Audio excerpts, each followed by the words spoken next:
Chapter 453. But, no buts. It's a 2-meter bed. You sleep 1 meter, and I sleep 1 meter. Is that enough? Chengyu clearly saw the smiles on the faces of the cashiers. No matter how thick-skinned she was, she couldn't help but blush. She read out the ID number. After the cashier checked it, she invited them to check in.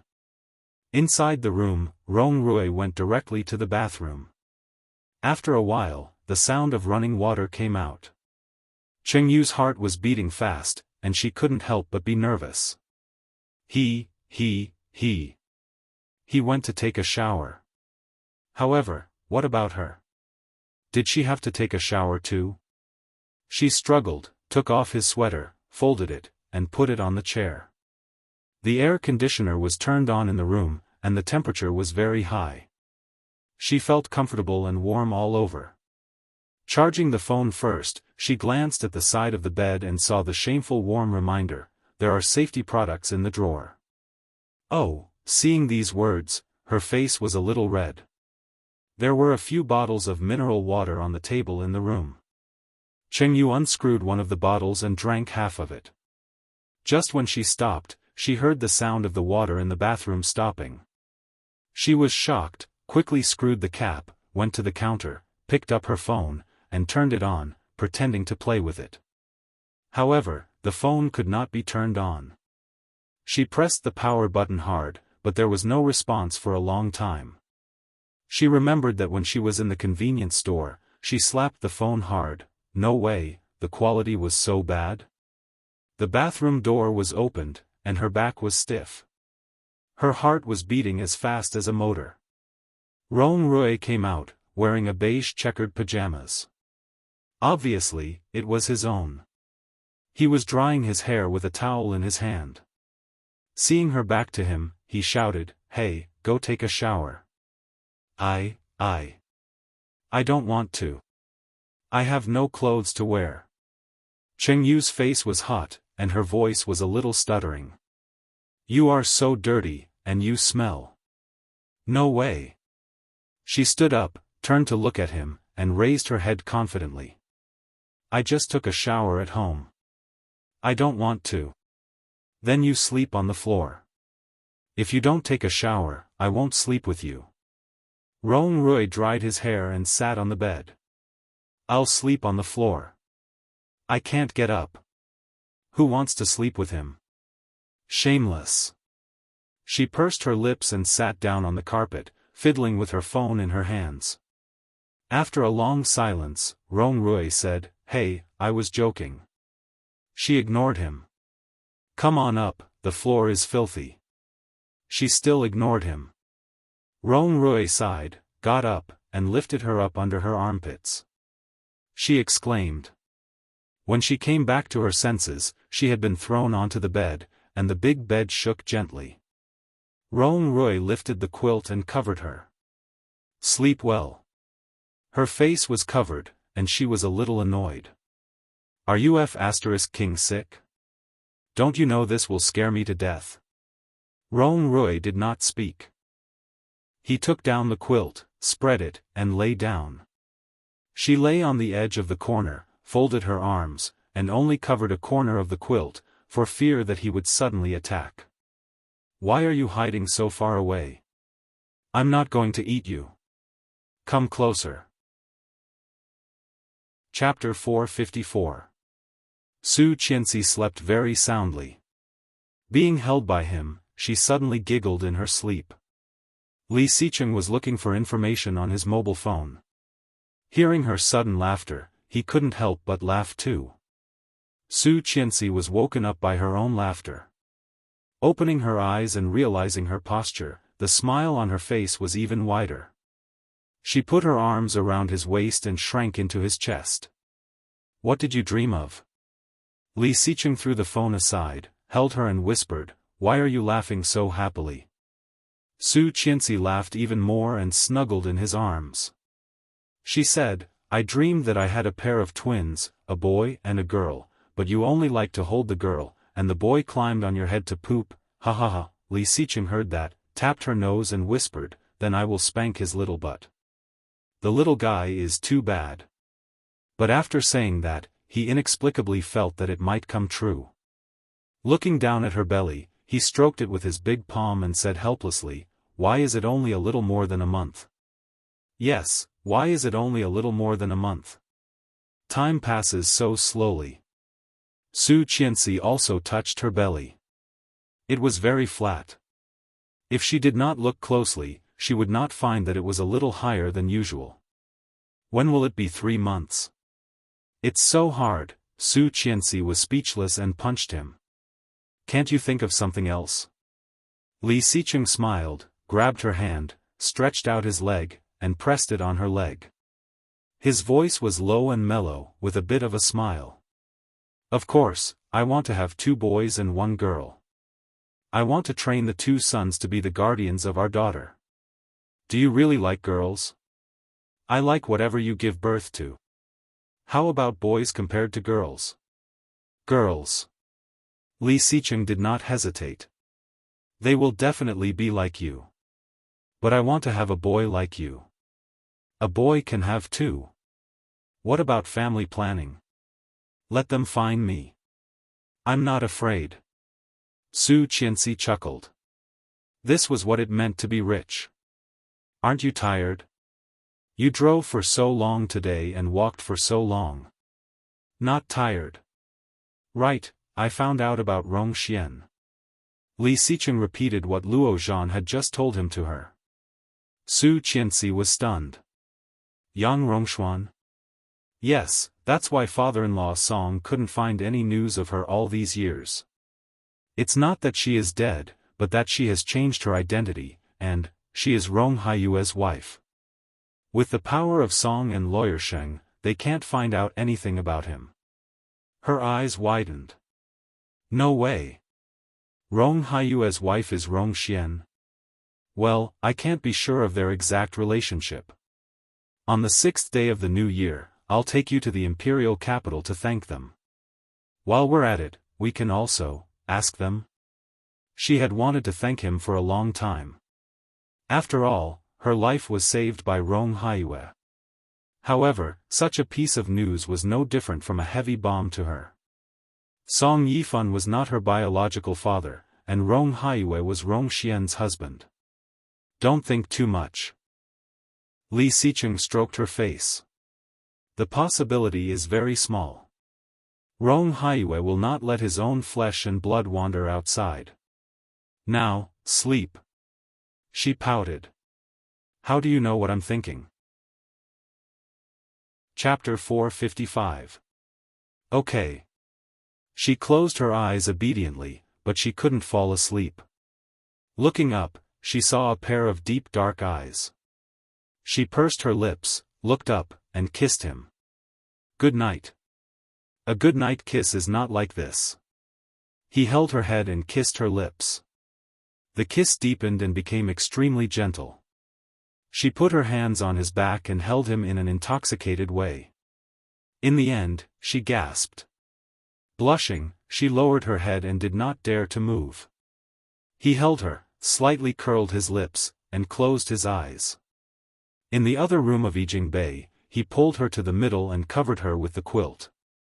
Then he turned off the light and did not move again. She quietly moved to the side, her back stiff, and did not dare to move. Until she heard the even breathing sound next to her, she breathed a sigh of relief. Damn! It was so exciting. Quietly getting up, she groped in the dark to find the bottle of mineral water she had just drunk. Her eyesight was very good during the day, but at night, she was night blind. It was dark everywhere. She leaned against the wall to find the table, but in a moment of carelessness, her toes were knocked down by the edge of the carpet, and she fell forward. The sound of her fall was very loud in this quiet night. She almost cried out, covered her mouth, and quickly got up from the ground, looking behind her. Although she could not see anything, he should not be awake, right? Feeling her way to the table, she finally found the mineral water. She picked up the bottles one by one, picked up the lightest one, and drank it all up. Going back, she subconsciously avoided the bulge this time and reached out to the edge of the bed. Carefully, however, just as she went around to the position she had just slept and was about to climb up, her hand touched a warm body. She was shocked and immediately withdrew her hand, but at the same time, a big hand pulled her down. She exclaimed, and her whole body was lifted up. When she came back to her senses, she had already been hugged tightly. Rong Rui. Cheng Yu growled, but the people over there did not respond. She suddenly remembered what he had warned her when he had just been imprisoned by Li Sicheng. I have sleepwalking. You'd better not be here. Otherwise, even if I kill you, I won't be punished for it. Su Qianxi was shocked. It can't be, right? Was this guy sleepwalking now? His breathing was still very even. She moved a little and found that she couldn't move at all. Hey, let go. She was a little scared. It was the first time in her life that she had seen a sleepwalker, and the sleepwalker was now lying with her. It was too dangerous. What if he was killed in the middle of his sleep? Her heart pounding, she lifted his hand and moved it away. But Rong Rui moved, moaned, and buried his head. Unfortunately, it was on her chest. As if struck by lightning, Cheng Yu writhed and struggled frantically, shouting, "Pervert! Get lost! So what if you're sleepwalking? Be careful that I don't castrate you." Sleepwalking? Chapter 456.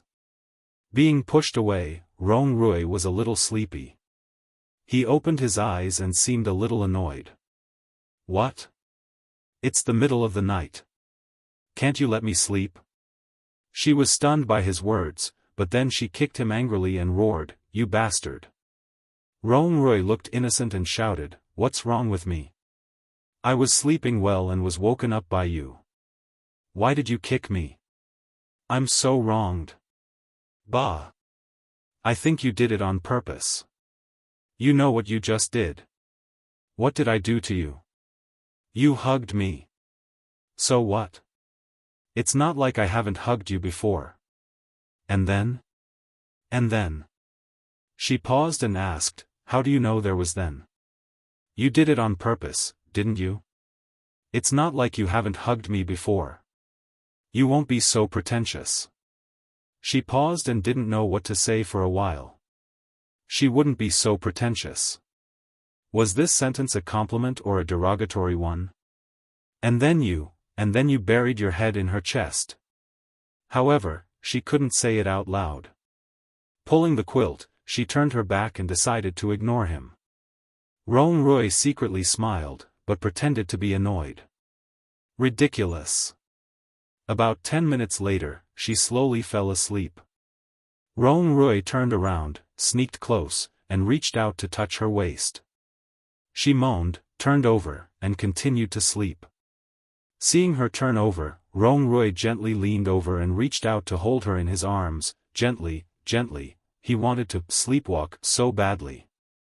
But Rong Rui still resisted. Take it slow.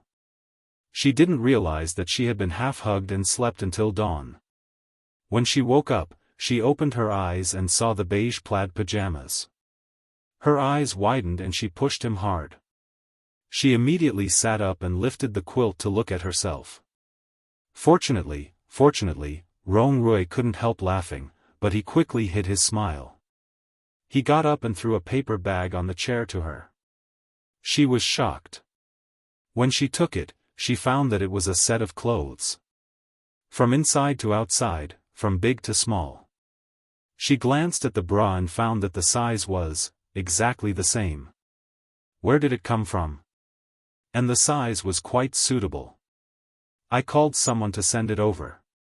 The size should be okay. Try it on. Rong Rui yawned. Seeing her slightly surprised look, he explained, "The waiter asked me how big your underwear should be. I don't know much about this kind of size, so I gestured. About this size." As he spoke, he arched his fingers into a semicircle and grabbed at the air. She suddenly blushed, picked up a pillow and threw it at him, roaring, get out.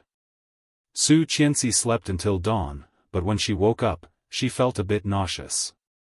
He rushed to the toilet and retched twice, but nothing came out. He followed and patted her back, asking in a low voice, "Are you uncomfortable?" She waved her hand and quickly pushed him out. After the couple freshened up, they were ready to go downstairs for breakfast. When Su Qianxi just went out the door, she saw Cheng Yu and Rong Rui coming from the back corridor. When Cheng Yu saw her, she immediately turned around and covered her face. Chapter 457. Cheng Yu's face was wrinkled, and she squeezed out a smile. Turning her head, she shouted, "Hi, madam, it's his first time in Dan City.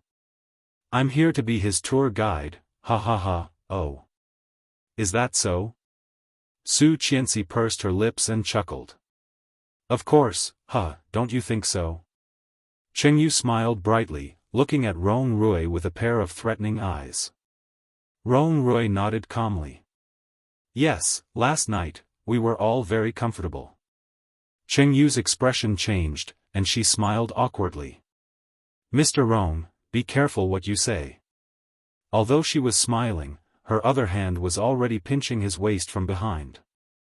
Rong Rui frowned, looking innocent, and said with a forced smile, "Did I say something wrong? I did not expect that you and Mr. Rong have such a good relationship." Li Xicheng came out, holding Su Qianxi's small bag. Su Qianxi took the bag and put it on her shoulder. She reached out and took Cheng Yu's hand, saying, "Let's go and have breakfast together." Cheng Yu wanted to stay away from Rong Rui and quickly followed Su Qianxi. However, Rong Rui asked the waiter to buy the shoes for her. They were a little small, and her toes hurt when she walked. Li Xicheng and Rong Rui walked behind. Rong Rui crossed his arms and said, "When are you going back to Kingstown?" "Tonight. Your supercar seems to be a modified four-seater." Li Xicheng seemed to have guessed what he wanted to do. He smiled and said, "Alone? And Cheng Yu?" "Yes." In front of them, Su Qianxi had taken Cheng Yu to find a place to sit down and began to order with a napkin. Soon, tea was served, and food was ordered. Li Xicheng told Cheng Yu about Yu Lily's birthday. Cheng Yu drank the tea and said without hesitation, "Okay, when?" "The night after tomorrow," Li Xicheng said quietly and took his wife's teacup. "Don't drink tea. Drink water." Su Qianxi pouted, but she could only take a glass of water and watch them drink the mellow Tiguanyin tea. So soon. Cheng Yu felt a little surprised and counted with her fingers. The 5th day of the new year? Yes. As they spoke, the dishes were served one after another. He picked up a xiaolongbao for her, dipped it in vinegar, and put it in her bowl. "Be careful of the soup. It's very hot." "Oh." She blew on it and took a small bite. Rong Rui listened to them and did not speak, but his eyes had become deep. His amber pupils were full of meaning. He seemed to casually pick up a bun for himself and said, "They are going back to Kingstown tonight. Let's go together, Cheng Yu. I'm afraid my mom won't let me go back so soon. I'll go back and ask later." If Cheng Yu proposed it herself, Cheng Yu's mother would not agree, but if Rong Rui proposed it, the outcome would be different. Rong Rui knew that and did not say anything. He asked, "Shall we meet here tonight?" "Sure." Li Xicheng slowly took a bite of the bun and said. Su Qianxi finished the soup dumpling and picked up a glutinous rice chicken with her chopsticks. She said, "Later, we will go back to my father's place. Does Assistant Cheng also live nearby? We can go together." "Okay." Cheng Yu couldn't have asked for more. "Thank you, madam." Chapter 458. After eating, Li Xicheng drove them to the place where they met Rong Rui yesterday. After dropping them off, he took his wife to park the car. She was wearing shoes that did not fit her feet, and her walking posture was a bit weird. She stumbled toward the door. Feeling that Rong Rui had been following her, she felt very disgusted. She turned around, looked at him, and said impolitely, "My clothes and shoes, as well as last night's clothes, coffee, room, and fare. Make a list.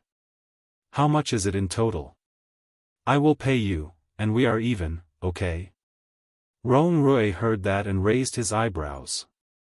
Seeing that she wanted to cut ties with him immediately, he clenched his fists. "Forget it. What is your account number? I will send you the money directly to save you the trouble." She put her hand in her pocket, and her tone was a bit impatient and strange. "You can pay for that, but you can't pay for my virginity. This is also my first time, and you are so good at it. Why are you pretending to be stupid? Society is so messy, and you are so devoted to that B*tch tang. Who knows you?" Before she finished, she was pressed against the wall behind her, startled, and her voice immediately stopped. Rong Rui's eyes were filled with anger. A pair of amber eyes stared at her as if he wanted to tear her into pieces. Seeing him like this, she was a bit frightened. But after all, she was a person who had seen a lot. She sneered, and her almond-shaped eyes were full of sarcasm. "Why? Can't I say that about B*tch tang? Now you are both unmarried. Isn't it perfect for you? A B*tch, A B*tch, and a little B* starred. It's a match made in heaven." Rong Rui sealed her lips with great force, and her lips were squeezed painfully. The kiss this time was different from all the previous ones.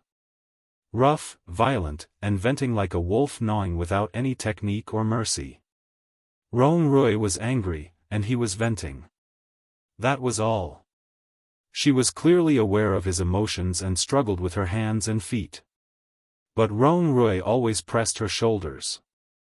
No matter how she struggled, she could not move. He bit her lips hard, and she frowned in pain. She tilted her head and slightly moved away. At the place where their lips met, a drop of liquid dripped onto her hand. She gasped, and the sweet taste filled her mouth. Slowly, the liquid flowed down her lips. She reached out, and a touch of red was on it. Seeing the blood on her lips, Rong Rui calmed down. He reached out and gently rubbed the blood on her lips, but she turned her head and looked at him coldly. "Chengyu, listen, bah."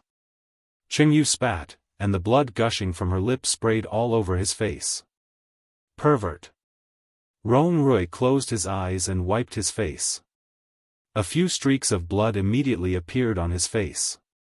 She pushed him away with all her strength, sneered, and then ran away.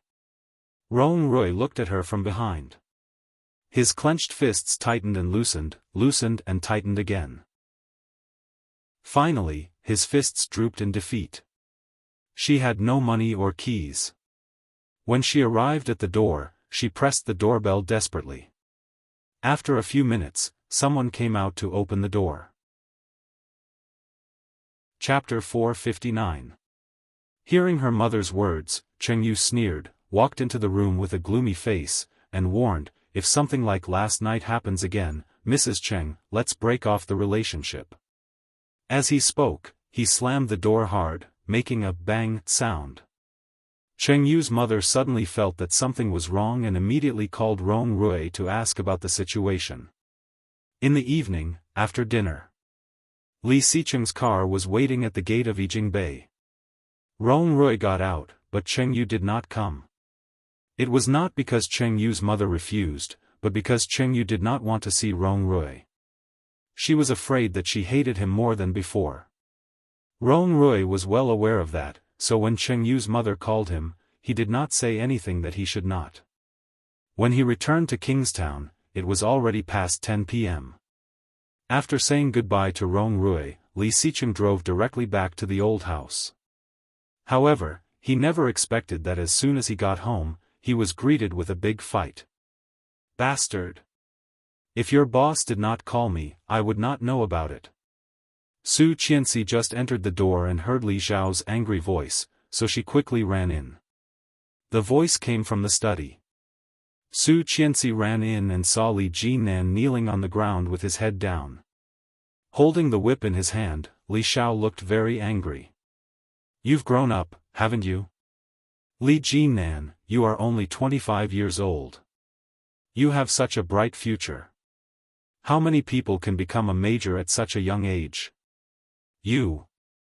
Then he was about to hit him with the whip. Su Qianxi was scared and quickly shouted, Dad. The whip was as thick as 2 fingers. If she hit him like that, his skin would definitely be torn. Li Xiao saw Su Qianxi coming in, and his expression softened a bit. He asked, Where is Xicheng? Just then, Li Xicheng came in and saw the scene inside. He gently pulled Su Qianxi and said, Go to sleep first. Su Qianxi turned her head and glanced into the study, hesitating. It's okay. Let's go. Li Xicheng took her into the room. Although Su Qianxi was anxious, she also knew that this was not something she could get involved in. After the shower, Su Qianxi tossed and turned in bed for a long time before Li Xicheng came in. How is it? She asked. Li Xicheng walked over, sat on the edge of the bed, and gently shook his head. It's just a few lashes. He has been sent to the hospital. His physique is stronger than mine. He will be fine. Su Qianxi vaguely felt that it should be more than a few whips, but when she heard that, she was still relieved and said, Such a thick whip can kill someone. Jinan is his son. No matter how angry he is, he won't beat him to death. But Dad and Grandpa are very disappointed. Sai, I have my own pursuits, but you must warn me not to do anything illegal. Since I'm not a soldier anymore, it's not a bad idea to start a business with you. In her previous life, Li Jinan had been too arrogant. He had made too many enemies and had been hunted down several times. Every time the news reached home, the old master and Li Xiao were unable to restrain their anger, but at the same time, they were greatly disappointed. If Li Jinan didn't engage in such shady business in this life, he probably wouldn't have to deal with so many problems.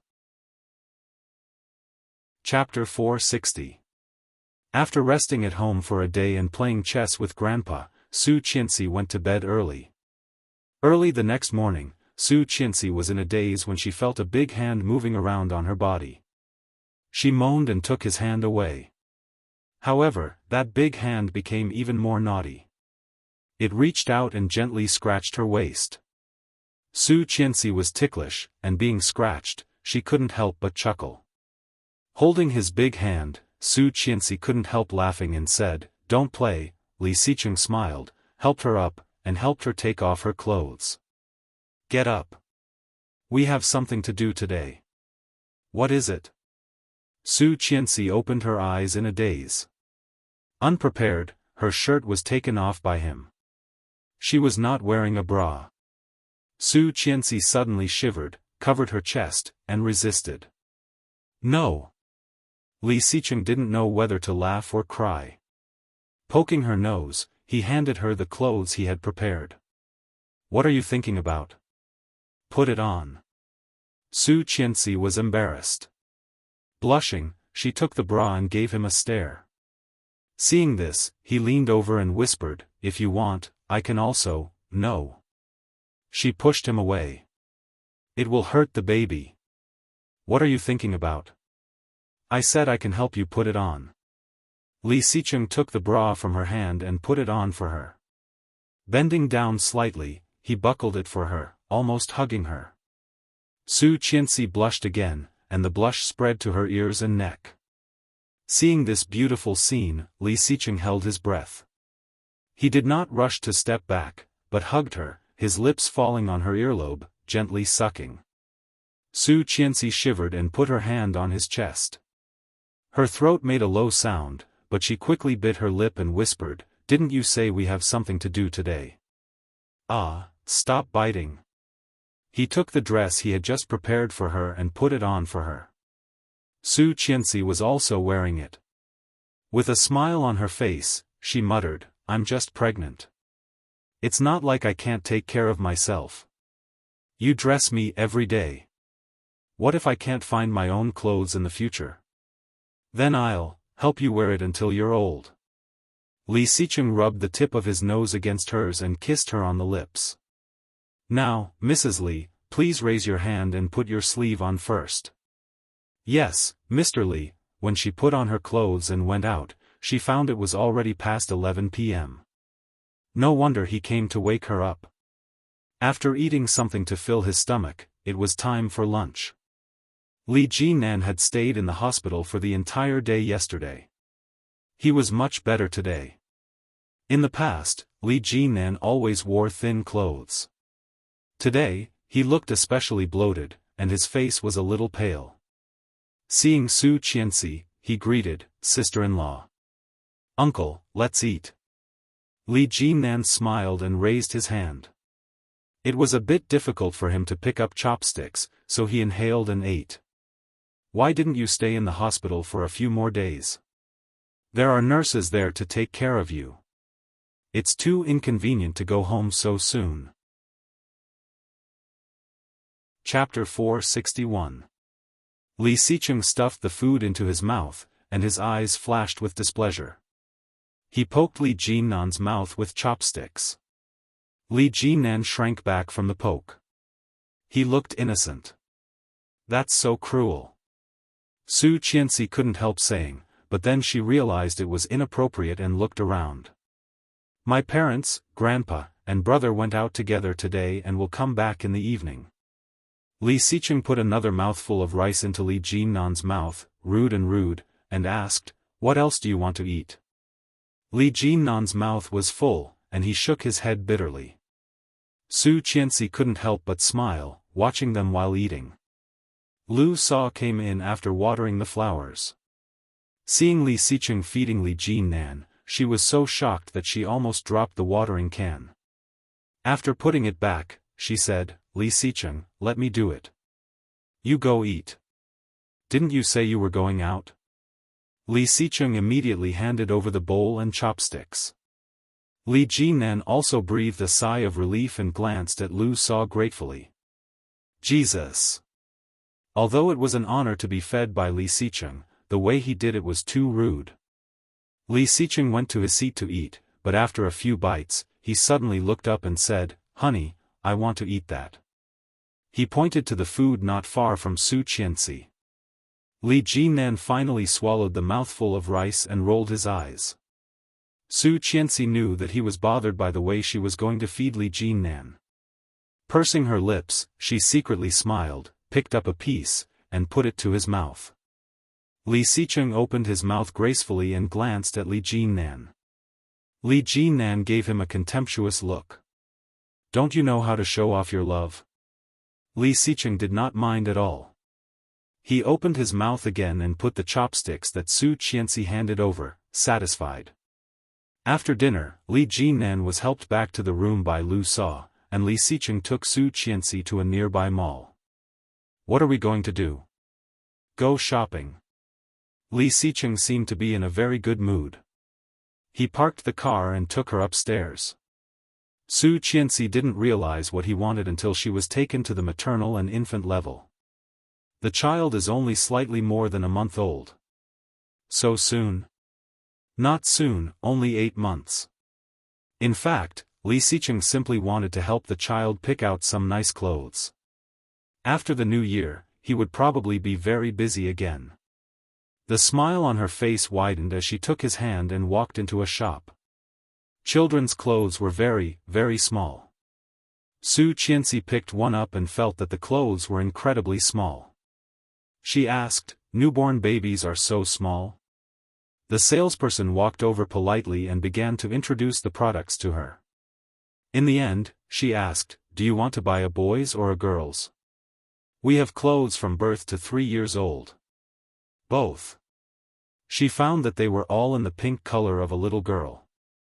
"We have twins, 1 boy and 1 girl." Su Qianxi was shocked and excited. "How did you know?" "You said it." Su Qianxi heard that and her excitement died down. She pouted and said, "I was dreaming. Dreams will come true." Li Xicheng came over and rubbed her hair. A pair of cold and deep eyes gazed at her with deep affection. His red lips slightly curled. It was not a big smile, but his good mood was revealed. It is said that the dreams of pregnant women are the most accurate. It must be twins, a boy and a girl. Dash. Chapter 462. Li Xicheng did not want to talk to her. He took the car key and went to the driver's seat. The policewoman grabbed his clothes, a bit angry. Mr. Li Xicheng's expression did not change much. Looking at her hand, he said calmly, "This is Mrs. Li sitting in the car. I'm afraid it's not appropriate for you to sexually harass my wife in front of her, is it?" The policewoman did not expect him to say that and immediately let go of his hand. Her expression changed and she said, "Wait a minute." Then she took 2 steps forward and yelled, "Bring them here." Then she put her hand on Li Xicheng's car, not letting him go. The other police officers quickly brought the 2 suspects over. The policewoman said to Su Qianxi, "You were kidnapped last time. You should recognize the voices and body characteristics of the criminals. Take a look at these 2. Do any of them match the characteristics of the criminals?" Su Qianxi did not get out of the car. Looking at the 2 people for a while, she shook her head. "Not them." "Why?" "The person who kidnapped me is at least 185 centimeters tall, very strong, and the muscle lines on his arms are very obvious. Obviously, he exercises a lot. These 2 people are obviously less than 180 centimeters, and the one is very calm." As soon as Su Qianxi said that, the policewoman subconsciously glanced at the 2 people. Obviously, these 2 people were not very mature. Facing so many police officers and guns, they were already trembling in fear and looked like they were about to cry. The most important thing is that it was a woman who picked up the criminals. The 2 young people who were detained looked at Su Qianxi gratefully. One of them explained loudly, "I told you, we were drinking.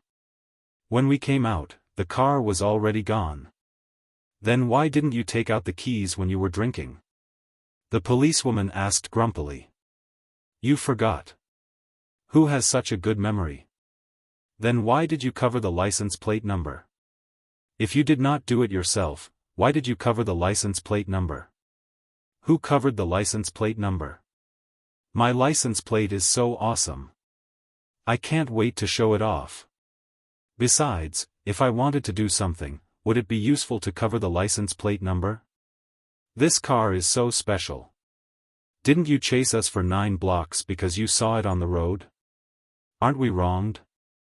You police officers are incompetent, and you're blaming us for driving?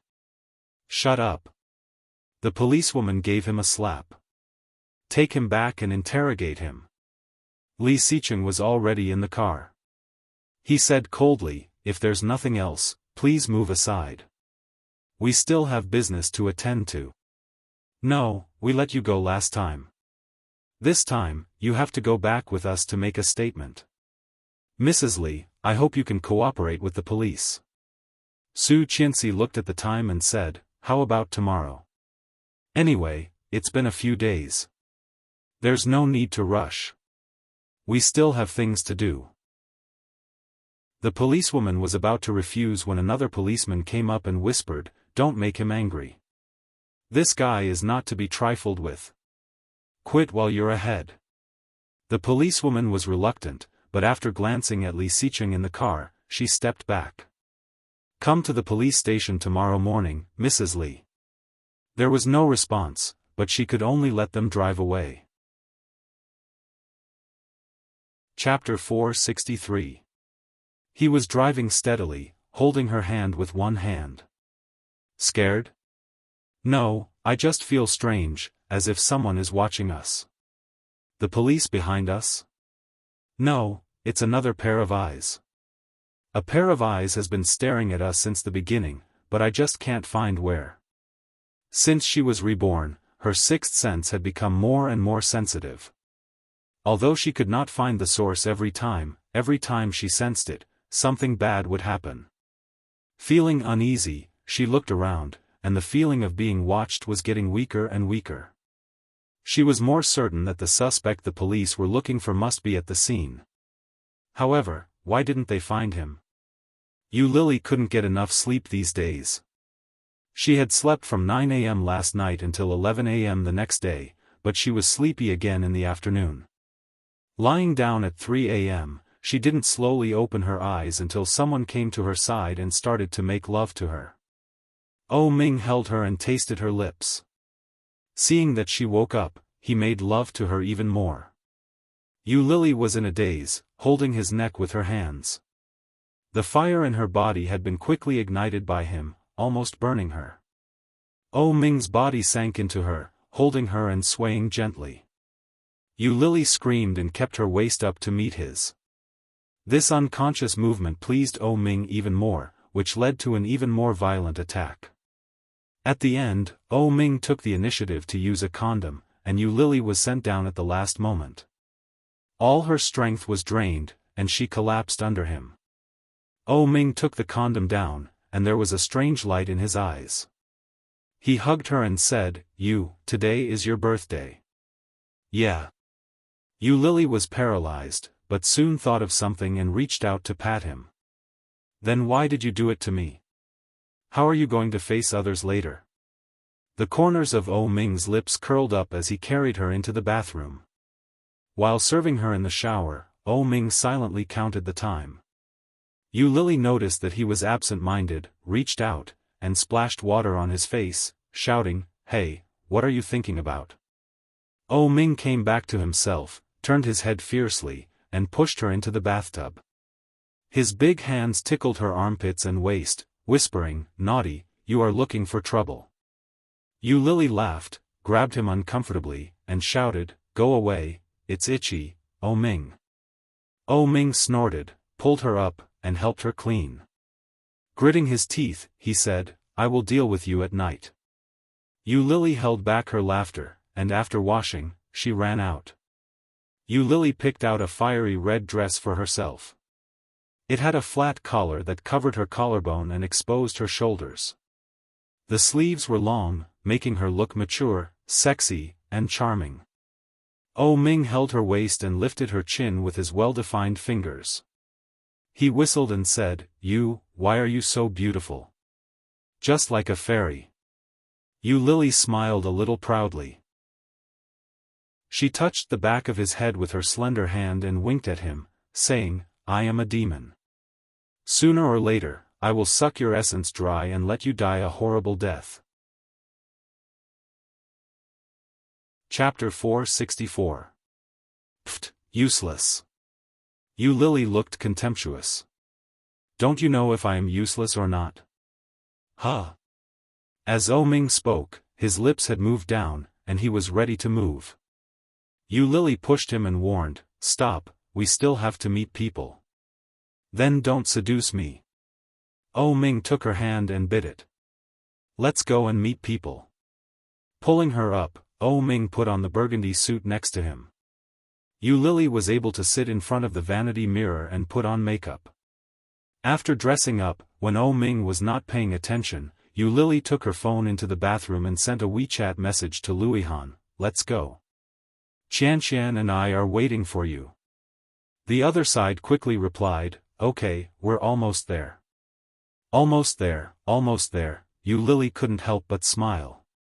Holding the phone, she opened the door, hummed a tune, and went forward to hold Oh Ming's arm. "Let's go." Oh Ming's eyes fell on her mobile phone, and faintly, he felt something was wrong.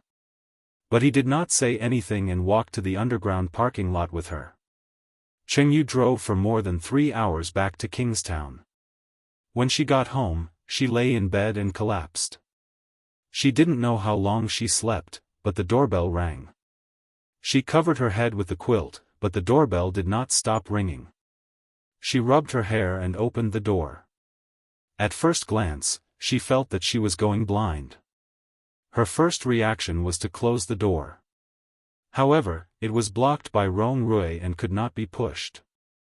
She was angry and yelled, "Are you F***ing annoying? Why are you still haunting me?" Rong Rui did not care, but pulled the suitcase, looked at her house, and nodded. It's quite clean. Cheng Yu noticed the suitcase in his hand and was shocked. She stepped on his suitcase. Wait, what the F***ck do you want to do? To find you. Rong Rui's face was not red, and he was not out of breath, as if he was saying something natural. I don't welcome you. Get out. Cheng Yu had really never seen such a shameless person. Didn't he know that others hated him? Didn't he know that she hated him to death? Did he really think she was joking? She sneered. By the way, I transferred the money to you. Did you see it? Yeah, Rong Rui responded. I transferred it for you too. Did you see it? When? 10 minutes ago. She snorted and turned to check her phone. Kingstown Bank prompts you that Rong Rui has transferred you 1,000 yuan, 000. 00 yuan through mobile online banking. Cheng Yu was so shocked that she almost dropped her phone. Turning to look at him, she exclaimed, Are you crazy? Why did you transfer so much money to me? Rong Rui walked in with his suitcase and said, Rent, but I don't know how to cook, so you have to work hard, Miss Landlord.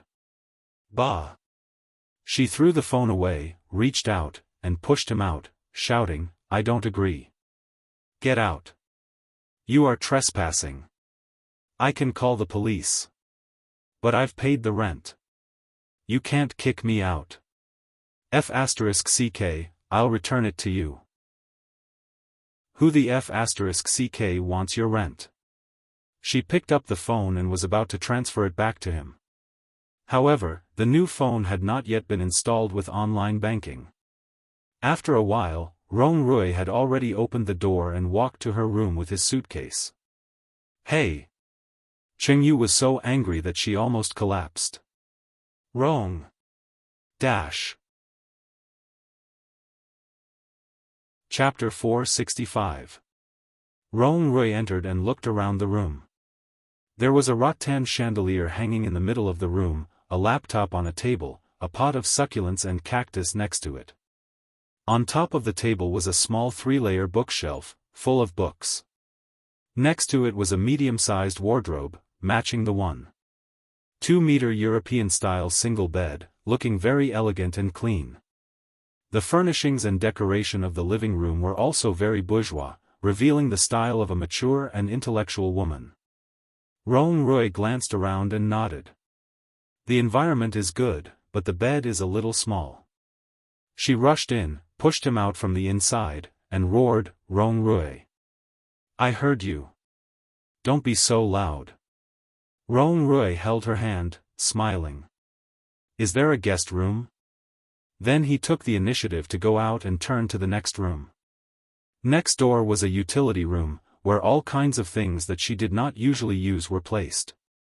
It was just that this room was about the same size as her bedroom, and the junk was just piled up in a corner. Rong Rui put down the suitcase, walked to the window, and opened the curtains. Immediately, some dust flew up. She simply ignored him. After installing online banking for herself, she immediately transferred the money back. Rong Rui turned and went to her bathroom, which had a fresh lemon smell. As soon as he went in, he saw a mirror with piles of cosmetics in front of it. Further inside, he could see 2 glass cubicles, one for the toilet, and the other for the bathroom. Very good, very clean. His cell phone rang, and Rong Rui picked up his phone. Capital Bank reminds you, Cheng Yu has transferred 1,000 yuan to you through mobile online banking, the balance. Rong Rui chuckled, and his fingers moved quickly. Cheng Yu had just finished and was about to drive him away when her cell phone rang again. This time, Rong Rui transferred 2 million to her. She turned back angrily, and after a while, Rong Rui actually transferred 5 million to her. God, she was about to go crazy. She went to find him and found that Rong Rui swaggered out of the bathroom, still holding the phone in his hand. He looked satisfied. The environment is good. Take care of it in the future, Miss Landlord. Since you like this place so much, I'll give it to you. This house only costs a little more than 1 million. Since you gave me 5 million, I'll give it to you. I'll move out right away. You won't move away. Roan Rui looked at her. You won't move away. This apartment is a single apartment that Li Xicheng allocated to you. It belongs to the Li family. You are not qualified to transfer it. Cheng Yu, now that you've taken 5 million from me, if you still chase me away, I can call the police and say that you're suspected of fraud. Ah! Cheng Yu screamed and was about to break down. How can you be so king shameless and unscrupulous? You were the one who delivered yourself to me. This old lady is cheating your sister. Girls shouldn't swear. It's not good. Roan Rui looked at her calmly. Get out. Cheng Yu was so angry that her hands were shaking. She turned on her cell phone and was about to transfer the money to him. Roan Rui only glanced at her and said indifferently, if you transfer it to me again, I will give you 10 million. If you transfer it again, I will transfer 20 million. Double each time. Try it? Cheng Yu wanted to laugh. Your card has no limit? And even if there was no limit, how could Roan Rui have so much money? Where did it come from? Chapter 466. Roan Rui glanced at her, looked calm, and gently shook his head. No. I don't believe it. She turned again, and Roan Rui's fingers moved on the phone, and he was really entering the amount. Ding dong. 10 million was received. She only felt a pain in her heart. She wanted to turn back, but found that it was the limit. Roan Rui glanced at her, faintly, a little proud, shook the phone, and said, You don't believe it? I can transfer it again. Enough. She wanted to die, feeling deeply powerless. She never dreamed that she would meet such a rogue. What was more terrible was that this rogue was not only capable but also king rich. Hey, all the money I have was cheated by you. Now I have no money and no home. If you kick me out, I will go to the police. How long do you think the sentence of 10 million will be? Roan Rui smiled and approached her. 10 years? 20 years? Or longer? She was scared by his sudden approach and shrank back. After finding that he was no longer coming, she sighed. I will go to the bank tomorrow to transfer it back to you. That won't work. I said, if you transfer me 10 million, I will transfer you 20 million, and so on. She was speechless. How rich was this guy? Wouldn't his parents beat him up for spending so much money? She took a deep breath and suddenly had an idea. Her fingers pressed a few times on the phone, and she asked, But this is your money. I can't take it. You forced it on me, and said that if I return it to you, you will sue me for fraud. This makes it very difficult for me. Roan Rui's eyes darkened, and he took a step forward. She was scared and shrank back. Cheng Yu, I'm serious about chasing you. I'm serious about marrying you. Her heart was beating wildly, but she still forced herself to calm down. So, you broke into my house and gave me 10 million as rent. If I didn't take it, you would call the police to arrest me and put me in jail. You are so disgusting. Disgusting? Roan Rui raised his eyebrows, suddenly pushed her, and said, When you forced me to sleep with you, you did not say that. When she heard this, anger instantly rushed to her chest, and she yelled, Bah! Who forced who? You took me to the hotel, didn't you? That's because you need to rest. After entering the hotel room, you took off my clothes first, didn't you? I didn't. You do. You're clearly hinting to me that you don't have a boyfriend, right? Cheng Yu blushed. Then you took off my clothes and pants, didn't you? I don't want to, and you say that I'm pretending. Am I not? Get lost. In order to prove that I'm not pretending, I cooperated with you. Otherwise, do you think I'd like someone like you? Roan Rui looked contemptuous. Anyway, I didn't volunteer that day. Can you be any more shameless? Why not? Rong Rui grinned, got closer, and said in a low voice, use this recording to call the police. Let's see who wins. Cheng Yu's eyes widened. Before she could speak, she was pulled by him. The back of her head was buckled, and then her lips were sealed. Rong Rui took the phone from her hand and the kiss deepened. She felt a little uncomfortable and subconsciously stood on her tiptoes, which made him crazily invade her. Oh. Uncomfortable. Chapter 467. Rong Rui then let go of her. Looking at her blushing face, he straightened his clothes, turned around, and picked up the things he brought. He found a paper bag, threw it to her, and sat on the sofa. She subconsciously took it, a little dazed. Didn't you say you were going to a birthday party? Put it on. What is this?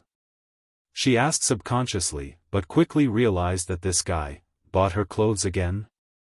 Turning it over, she found that it was a blue dress, a little thick, and the style was very special. She inadvertently glanced at the tag, 8888, she put the dress back and threw it back to him. She said coldly, what do you mean? Want to conquer me with money? No. Rong Rui took out a cigarette from his pocket and put it in his mouth. He did not smoke it, but looked at her with a serious face. I want to conquer you, but not with money, but with people. Taking out a lighter and igniting it, Rong Rui spat out a mouthful of white smoke. Cheng Yu, this is the first time I have pursued a girl. Cheng Yu's heart was uncontrollably agitated, like a sponge swept by a gust of wind, with monstrous waves rolling and surging. But soon, she sneered coldly. Do you think I will believe you? How can Tang Menjing feel when you say that? I have never pursued her. Rong Rui looked at her with a pair of amber eyes and said slowly, I have known Tang Menjing for 10 years, but she has never looked at me. In her heart, there is only Li Xicheng, so I have never tried at all. Because you know it is impossible to succeed, so you think that people like me are easier to pursue and control, right? She looked at him strangely. Rong Rui, I really suspect that you are sick. The psychiatrist who contacted Tang Menjing is not bad. Should I introduce him to you? No, I never thought it was easy to pursue. Women like you are too proud. If I want to conquer you, I must be better than you. Rong Rui took a drag and slowly exhaled. Unfortunately, I happen to be a little better than you, and you don't hate me. Why don't you try? Who said I don't hate you? I hate you so much that I want you dead. If you hate me, you won't sleep with me. He stood up and looked at her. Cheng Yu, you also like me, don't you? I'm sorry, I'm not interested in a man like you who still has another woman in his heart. I only have you in my heart now. What about Tang Menjing? Do you dare say that you don't love her? I don't. Rong Rui said without hesitation, she killed the previous Rong Rui and you saved the current Rong Rui. Her heart was beating abnormally fast. Looking at his affectionate eyes, she could not say a word of refusal. She didn't seem to dislike him that much. But, then do you love me? Rong Rui was stunned for a moment. Cheng Yu's eyes dimmed, and there was an indescribable sense of loss in her heart. Cheng Yu. Don't say any more. You can go. I will return the money to you. Cheng Yu walked to the edge of the sofa, picked up the phone that Rong Rui had just put down, and said, I was confused that day. Forget it. Anyway, you are not the one who suffered. If I knew that I would be entangled by you because of a one-night stand, would not have used you to f***cku. For so many days, there is not a day that I do not regret it, Rong Rui. Dash. Chapter 468. For so many days, there was not a day that I did not regret it, Rong Rui. Every word was terrifyingly calm. Rong Rui felt very uncomfortable, and his heart was very uncomfortable. When he learned that she saved him, he decided to marry her. Maybe it was the bad nature of men. He did not love her, but he just wanted to conquer her. He wanted her to willingly fall into his hands, and then he would smoothly take her home as his wife. But hearing what she said, Rong Rui felt depressed again. She could yell at him, cry at him, and punch and kick him, but not like this. How could she regret it? How could she regret it? She took her phone and went into the bathroom. Locking the bathroom door, she felt sour in her heart. Inexplicably, she had an urge to cry. Looking at herself in the mirror, she had clean short hair and was wearing a stereotypical office lady outfit, not feminine at all. However, she was proud, powerful, and had high standards. She just did not like people like Rong Rui. So what? Bad luck. She picked up the comb and combed her hair, washed her face, and began to put on makeup. About 40 minutes later, she went out, and Rong Rui was still sitting on the sofa. Why haven't you left yet? She was a little annoyed. Mr. Rong, can you be a little more shameless? Rong Rui did not answer her words, but threw the clothes he brought over to her. Put it on, and let's go together. She took the clothes and threw them next to the trash can. With a sneer, she entered the room, opened the closet, and rummaged through the clothes. She found a fairly clean dark blue suit, locked the door, and began to change. When she came out, Rong Rui had disappeared. She walked around and made sure that he had left, picked up her bag, and walked out the door. When they arrived at Palace 1, it was already past 7 o'clock. When Su Qianxi and Li Xicheng arrived, everyone was already there. Yu Lily did not have many friends. She only invited Su Qianxi and Lui Han. The others were completely forced to come by Ming. Of course, he only invited the brothers that he and Yu Lily knew. At this moment, Yu Lily, Cheng Yu, Luo Zhan, Lui Han, and Ming were sitting on the sofa. Cheng Yu and Luo Zhan were singing "It's Hard to Love" by Anita Mui and Jackie Chung. Su Qianxi was pulled to the sofa by Li Xicheng and watched Yu Lily and Lui Han rolling dice. It didn't take long for Yu Lily to force Lui Han to drink 3 glasses of wine. Ming was smoking a cigarette and watching them play. After a while, the newly lit cigarette was put out by Li Xicheng. Ming was dumbfounded. Li Xicheng said lightly, "There's a pregnant woman. Restrain yourself. It's not good for the baby." Ming was so angry that he laughed. He punched him angrily and scolded, "You're going to be a father soon, so what?" Li Xicheng was in a good mood. Curling his lips, he said, "A little. Sour." Ming's face was full of disdain. Li Xicheng's eyes were even more curved, and he calmly said, "You're jealous." Su Qianxi watched Yu Lily and Lui Han playing. She climbed over Li Xicheng and sat down next to Lui Han. With a pair of sparkling eyes, she said, "I want to play too." "Okay, if you lose, let your husband drink." The next chapter was a very fun chapter, but it was stuck. I couldn't finish it before 12 o'clock. Send a notice, and I'll finish it tomorrow afternoon. _. I'm going to work tomorrow. Go to bed early. Good night. Chapter 469. Is that okay? Yu Lily looked at Li Xicheng. Li Xicheng nodded. Su Qianxi took the dice cup from Yu Lily and said, "Don't worry, I will definitely not lose the most." Lui Han drank the most, and his cheeks were already a little red. Hearing what Su Qianxi said, he laughed. "You are the luckiest every time. I will definitely be the one who drinks the most." Sure enough, after a dozen rounds, Lui Han lost 10, Yu Lily lost 6, and Su Qianxi did not even lose 1. Lui Han's face was red. After drinking the last glass of wine, he got up and went to the bathroom. Luo Zhan and Cheng Yu had stopped singing. They put down their microphones, and Luo Zhan turned around and clapped his hands. Look, everyone. Today is such a happy day. Why don't we play something exciting? What's exciting? Su Qianxi asked. Luo Zhan chuckled with a sinister look. Truth or dare? Hearing that, Cheng Yu glanced at him contemptuously. How old are you? Still so childish. You can't say that. I am still a child. Luo Zhan shamelessly took out a deck of cards. This is the truth or dare card that I worked so hard to get. Come on, let's play together. Su Qianxi blinked, looked at Li Xicheng, and asked, Honey, do you want to play? You want to play?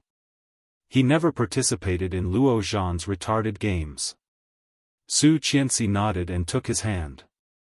I want to play. Let's play together. Okay. Yu Lily was also excited and waved at Luo Zhan. Let me see what kind of cards you have. Luo Zhan chuckled and handed the cards over. Yu Lily casually flipped through 2 cards and exclaimed, Damn, Luo Zhan, you are so good at playing. Choose any member of the opposite sex to have sex for 10 minutes, and the selected member must not object. What position did you use during your first ML session? Is your current partner the person you love the most? Go and ask the staff for her phone number and book a room, ha ha ha ha. This is fun, this is fun. Hey, oh, wanna play together? Oh Ming, who was sitting behind her, had already seen the words on the cards clearly.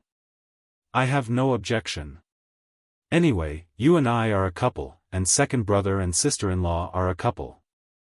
As for the rest, hee hee. Looking at Luo Zhan, he saw his sneaky look and knew what he was up to. So that was how it was. Oh Ming couldn't help but look at her and clapped his hands. Come on. Just then, the door to the room opened. Everyone's eyes gathered there. Rong Rui's expression did not change. He glanced at Cheng Yu and walked straight inside. When she saw him, her face changed. You, happy birthday, Rong Rui said without sincerity as he handed a gift to Yu Lily. Cheng Yu was immediately speechless. No wonder when he was at her house, he said he wanted to go with her. It turned out that he did not want to pester her, but came to Yu Lily's birthday. In fact, Yu Lily had seen Rong Rui once, but she did not have a deep impression of him.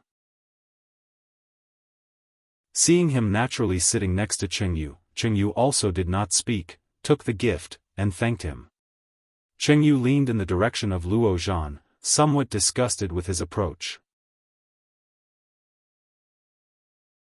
Chapter 470. Lu Yihan came out of the bathroom and found that they were all gathered together. He walked over, sat directly next to Li Xicheng, and asked, Ready to play a game? Yes, truth or dare. Come and sit separately. Don't all crowd together. The sofa was circular, surrounding a large glass table. Luo Zhan divided the cards in his hand into 2 parts, one was truth, and the other was dare. He broke them up and placed them on both sides of the table. A bottle was placed in the middle.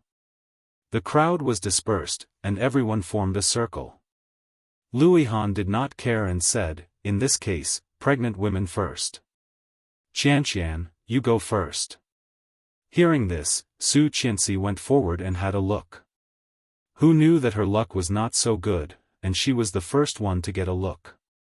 Su Qianxi wailed, Yihan, are you setting me up? Hearing their intimate address, Li Xicheng felt a bit jealous and squinted at Su Qianxi, slightly warning her. Su Qianxi shrank her head, completely not knowing what had made him unhappy. Luo Zhan asked, Truth or dare? Truth, dare is too exciting. Then she reached for the card and looked at it, blushing. Can I change it to dare? No. Luo Zhan took the card from her hand, laughed, and read it out.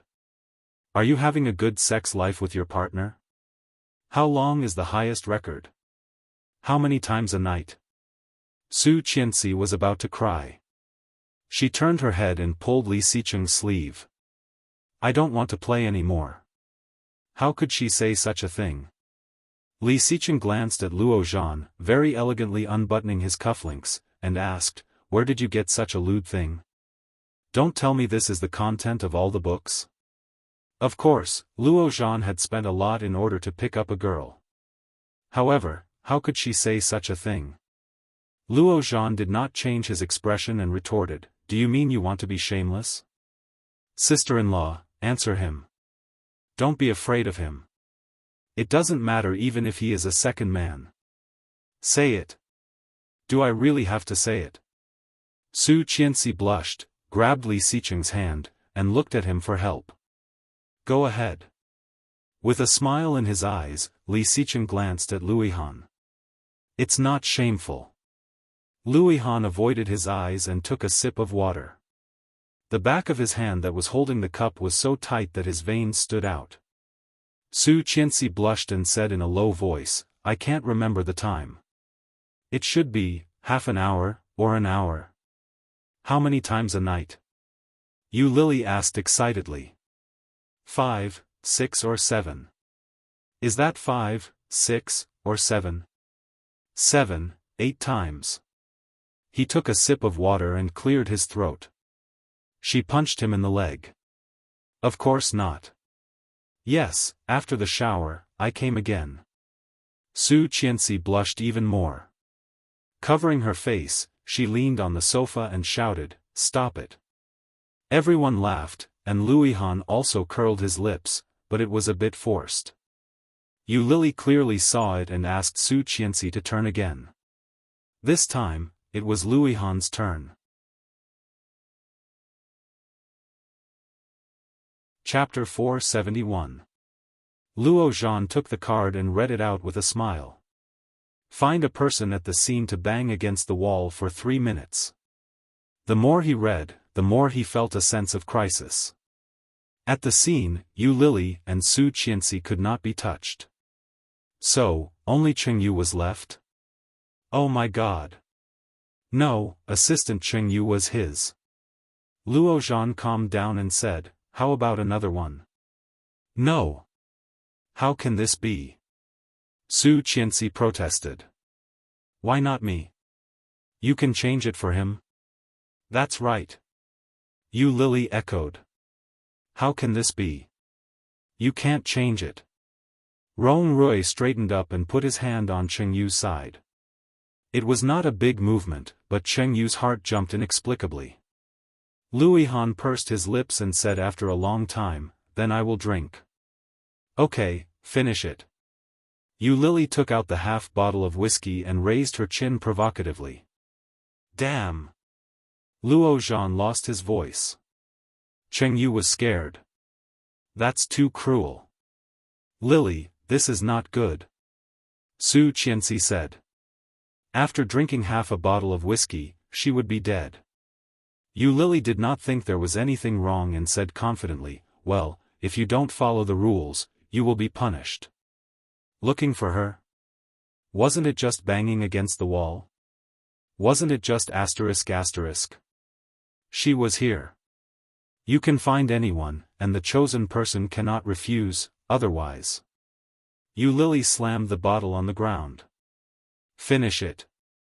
Luihan turned around with a painful look, and then looked around the crowd. Li Xicheng held his wife in his arms.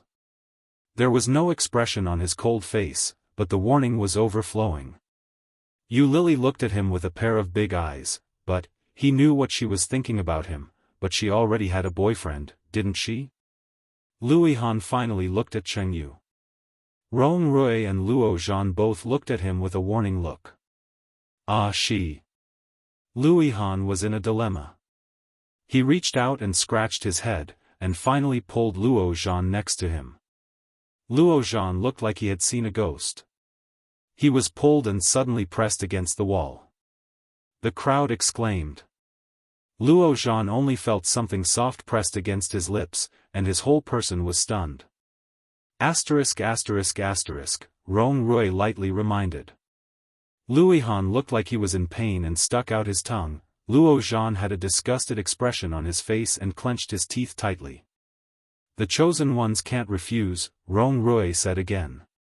F***ck. Was Rong Rui sick? Luo Zhan cursed in his heart, but he still kept his teeth closed. Finally, 3 minutes were up. Luo Han immediately pushed him away and turned his head to the side. Ew, Luo Zhan had the same reaction, and both of them retched at the same time. Su Qianxi burst out laughing, grabbing his arm and laughing so hard that she almost cramped up.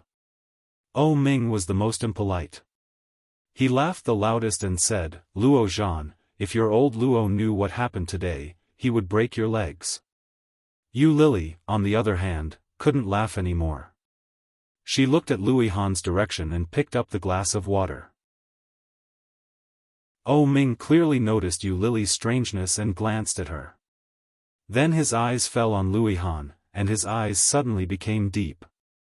Luo Han did not spit out anything and continued to spin the bottle. This time, it was Oh Ming. Oh Ming leaned over to pick up a truth card and threw it to Luo Zhan.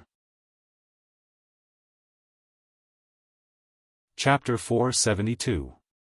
Yes, I do. Oh Ming did not hesitate and looked at Yu Lily. Yu Lily was drinking water, not knowing what expression she had. Oh Ming quickly looked away, picked up the bottle, and turned it again. This time, it was Rong Rui, who was still relatively unfamiliar to everyone. Rong Rui directly took a truth card and threw it to Luo Zhan. Luo Zhan was puzzled. Since when did he become a spokesperson? What is the most shameful thing you have done in your life? Unexpected question, Rong Rui was a little disappointed. He thought about it and replied, probably when I tried to please a woman, but was thrown out like a rag by that woman. Then he glanced at Cheng Yu. She pretended not to understand and sneered, so you deserve to end up like this because of Tang Menjing. She mentioned Tang Menjing again. Rong Rui was not happy and said calmly, Cheng Yu, you know who I am talking about. Something was wrong. Luo Zhan pricked up his ears and looked at Rong Rui, feeling very uncomfortable.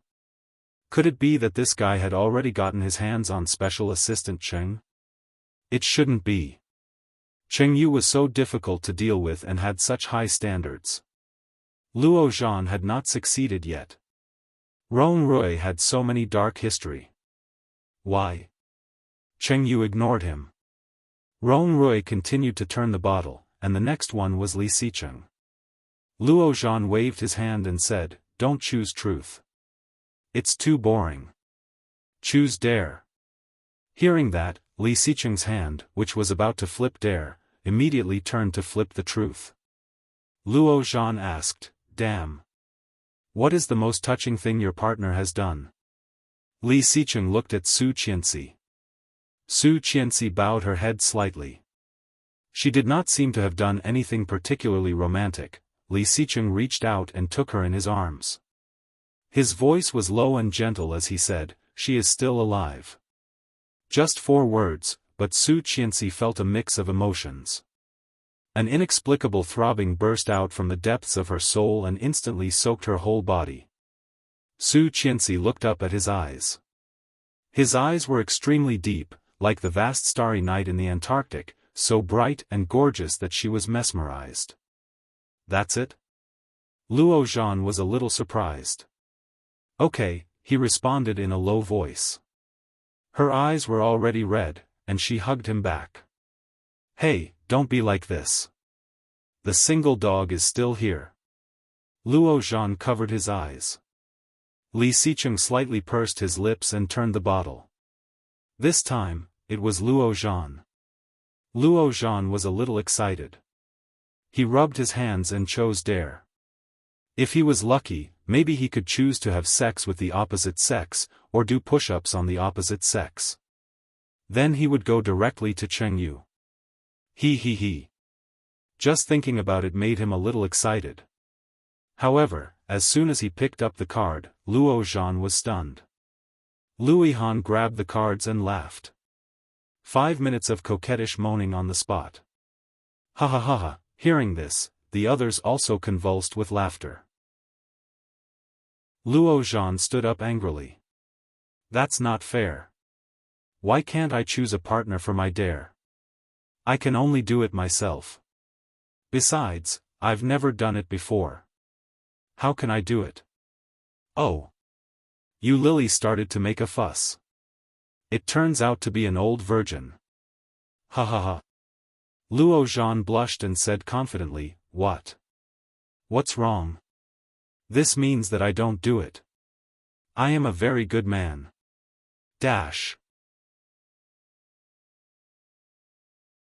Chapter 473. I don't care. Come on. Oh Ming waved his hand. Do you want to be shameless? Luo Zhan felt his heart hurt, and at the same time, he felt cold. He sat down again and faced everyone's expectant or gloating gazes. He retracted his legs and leaned back on the sofa. His eyes were blurry and he crossed one hand in front of his chest. Biting his lower lip, he rubbed his legs seductively. Ah. Oh, ha ha ha ha ha. Su Qianxi was laughing in Li Xicheng's arms. Li Xicheng also looked at Luo Zhan. Ah. Luo Zhan touched his head and let out a long and coquettish moan. It hurts my eyes. Enough. Luohan couldn't stand it anymore and covered his eyes. However, Luo Zhan seemed to be deliberately against him and screamed even louder. Oh. Ah. Ah. What the hell? How can there be so many strange sounds? Oh Ming waved his hand and roared. Enough, enough. Don't hurt our ears. Yu Lily laughed and lay on the sofa, laughing so hard that her stomach hurt. Cheng Yu covered her mouth and laughed so hard that her whole body was convulsing. In the end, she couldn't help but fall sideways. Seeing her inadvertently leaning on him, Rong Rui smiled slightly and pretended not to know, looking in the direction of Luo Zhan. Seeing this, Luo Zhan immediately sat up, reached out, and pulled Cheng Yu, saying, Okay, sit down. Don't fall. Then, he took the bottle and turned it again. This time, it was Yu Lily. Yu Lily was still laughing. Seeing everyone looking at her, she suddenly understood and said, Dare. Do all you can to seduce any member of the opposite sex except the target, and sit on the lap of the opposite sex for a round. Seduce? Yu Lily raised her eyebrows. Except the target? Yes. Su Qianxi heard that and said, How do you seduce? No, Oh Ming said with a cold face, change it. How can you do that? You have to abide by the rules of the game, or it will be boring, Luo Zhan said vindicatively. Sister-in-law, let's start. Who do you want to seduce? She stood up and looked around. Her eyes first fell on Li Xicheng. Su Qianxi immediately covered his face like she was protecting a child and yelled, No. Li Xicheng curled his lips, took her hand down, and agreed, No. Yu Lily shrugged and walked toward Luohan. Oh Ming held her hand. His pair of peach blossom eyes looked at her as if they were dipped in poison. Yu Lily was a little scared, but this might really be the only chance. Yu Lily shook his hand off and said, It's just a game. Don't mind it. Luohan saw her walking toward him and felt a little uneasy. She glanced at Oh Ming and cleared her throat. Lily, do you want another one? For the time being, Luohan could not afford to provoke someone like Oh Ming. What if he misunderstood that she wanted to steal his woman? Yu Lily walked over and pushed his shoulder. She bent down and bent one of her thighs to kneel between his crotch. Such a sexy scene made Su Qianxi's eyes widen. Are you really going to do it? Chapter 474. Yu Lily also knew that she couldn't go too far, so she just stared at him for a few seconds. After noticing the shock and fear in his eyes, Yu Lily's red lips curled up, and she gently licked her red lips. She stared at him and then narrowed her eyes. Yu Lily. He couldn't stand it anymore, stood up, and roared. She straightened up and turned her head. It's just a joke. Why are you in such a hurry? Then she sat on Luihan's lap, took the bottle, and began to spin it. This time, it was Li Xicheng again. This time, Li Xicheng took the dare and threw it to Luo Zhan. Luo Zhan read the words on it. Feed your partner bananas. 10 minutes for one. Fortunately, it was not a restricted level. Su Qianxi breathed a sigh of relief, but, for some reason, Yu Lily burst out laughing. Luo Zhan also laughed very unkindly. Eat bananas for 10 minutes, sister-in-law.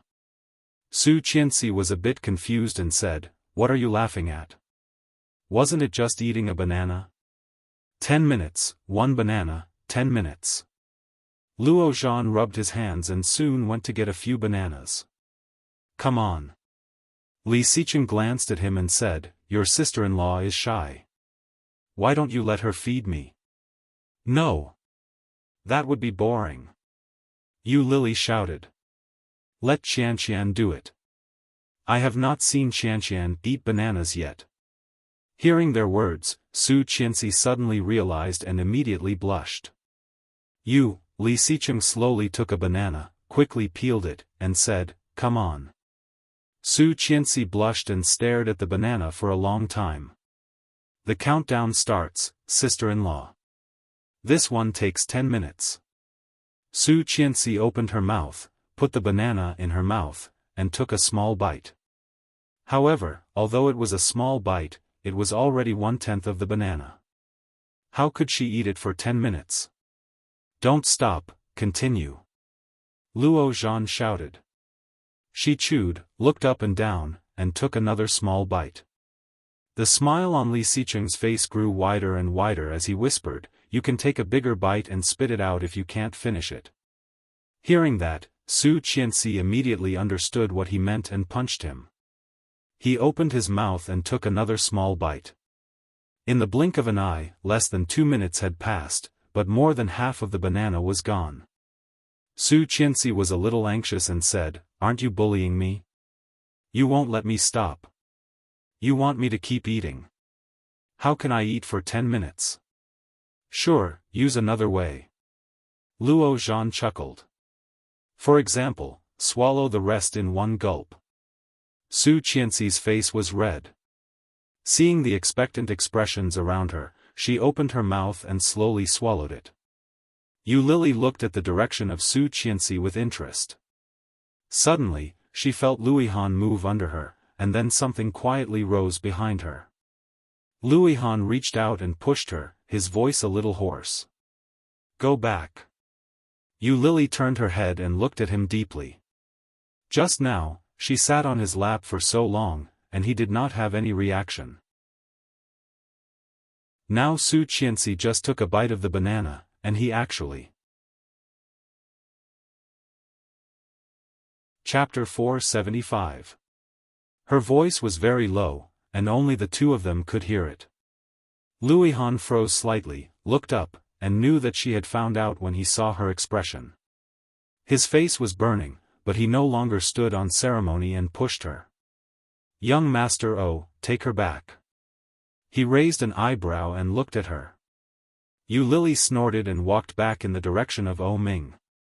Only 5 minutes later, the banana in front of her was almost gone. Su Qianxi squeezed Li Xicheng's hand anxiously. What should we do? Li Xicheng bit off the last piece of banana and put it in his mouth. Su Qianxi's eyes widened, but before she could say anything, he took her in his arms, clasped her head with his big hand, and fed her with his mouth. Su Qianxi looked at him, opened her mouth, and took a bite. He ate the rest, and then put his lips on hers. From a light kiss, he soon wiped out the banana in his mouth. However, he still did not let go, but pressed her on the back of the sofa, his big hand around her waist, no different from usual. Provocative and wild. Luo Zhan, the single man, felt his heart aching and shouted, hey, hey, that's enough. Rong Rui subconsciously looked at Cheng Yu. He saw her looking at them, her hands intertwined, and her face blushed. Seeming to notice his gaze, she turned her head to look at him. Seeing his amber eyes, she immediately looked away. Su Qianxi was kissed senseless. When he let her go, she was already panting and lying in front of him. Luo Zhan glanced at the time and was speechless. Just 10 minutes. He took her in his arms and whispered with a smirk, "How do you feel?" Su Qianxi looked up at him and patted him. "There are so many people," he chuckled. "Then we can continue after we go back and close the door." Su Qianxi's face was even redder, and she covered her face. Li Xicheng smiled, stretched out his hand, and turned the bottle again. The mouth of the bottle slowly turned, and finally, it fell on Chengyu, the only one who had not won. She coughed and thought for a moment. Or, dare. Luo Zhan looked at her with sparkling eyes. Special Assistant Cheng, truth has a lot of taboo topics. Let's play dare. You don't have a partner anyway, so don't be afraid. Chengyu originally wanted to choose truth, but after hearing what Luo Zhan said, she felt that it made sense. She reached out and grabbed a handful of dare. Luo Zhan took it excitedly and read the words on it. Choose any member of the opposite sex and kiss them passionately. As soon as he finished thinking, Luo Zhan suddenly felt that his life was bright. Heavens, spring is really coming. Happiness came too suddenly, and he wasn't ready to deal with it. Ah. Wait, be more reserved, be more reserved. Luo Zhan looked at Chengyu with sparkling eyes. Chengyu's lips twitched. Looking at the words on the card, she clenched her fist and mercilessly knocked on his head. Asshole! You tricked me! Luo Zhan held his head and wailed, but soon moved excitedly to her side and said, "No, you should believe that this is the fate that God gave us, right? I am such a handsome man by your side, and God let you choose me. Chengyu, come on, ravage me. I am ready. I am willing."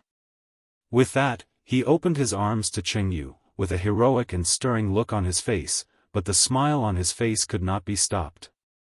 Dash. Chapter 476. Chengyu looked at him, twitched her lips, and punched him in the chest. Go away. I'm serious. Luo Zhan wailed. Really, Chengyu? Seeing such a scene in front of him, Rong Rui's eyes were cold. Without saying a word, he reached out and pulled her over. Dumbfounded, Luo Zhan reached out to grab her other hand and said, "What do you want to do? So direct? Wasn't it too obvious to steal a woman? I should be the one asking you what you want to do." Rong Rui did not intend to back down at all. Looking at Luo Zhan, he said, "Chengyu has been with me for a long time." Luo Zhan was struck by lightning and blurted out, "Aren't you pursuing her?" Although the words were directed at Rong Rui, his eyes were looking at Chengyu. Chengyu's face was cold, and she immediately wanted to get rid of Rong Rui's hand. But how could Rong Rui let go? Instead, he tightened his grip on her hand. Chengyu tried to take back the hand that Luo Zhan was holding, but Luo Zhan was not willing to let go. Chengyu frowned deeply and shouted impatiently, "It hurts. Let go, okay?" Luo Zhan immediately let go of her hand. Seeing the red marks on her hand, he looked apologetic. "Sorry, Chengyu, I didn't mean to." Chengyu looked at Rong Rui with a cold face. Seeing Luo Zhan let go, Rong Rui also let go. Two men fighting for a woman. The scene was a bit intense. Su Qianxi looked at their different expressions and sympathized with Luo Zhan. In fact, Rong Rui had already succeeded. However, were Chengyu and Rong Rui quarreling now? Chengyu picked up the card and looked at it. She smiled and reached out to take the half bottle of whiskey that she had just used to scare people. Everyone was shocked. Yu Lily's eyes widened, and she pressed the bottle and said, "Sister, are you serious? Really?" Luo Zhan was a good man, really a good man. Chengyu knew his character. If she was still the old Chengyu, maybe she would really consider it, but now, she could not go to Rong Rui. That guy wanted her to be with him. In that case, she could no longer get rid of him. Rather than that, she might as well drink this half bottle of wine and let fate take its course. Taking the bottle, she removed the lid and poured it into her mouth.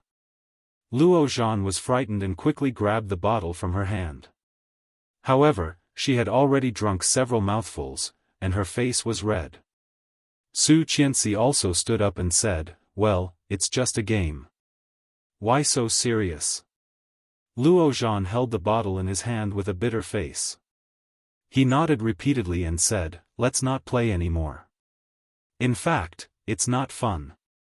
This game is too wretched. I really don't know who came up with it." Chengyu chuckled and looked at Luo Zhan. "Isn't it your idea? I think you did it on purpose, didn't you?" Seeing her smile, Luo Zhan breathed a sigh of relief. Just as he was about to say something, he heard Rong Rui say, "Who said that? So many people didn't cheat just now. It's your turn to cheat. It's not very good." Hearing that, she turned to look at him. Rong Rui was looking at her with deep eyes. He stretched out his hand, took the bottle from Luo Zhan's hand, raised his head, and gulped it down.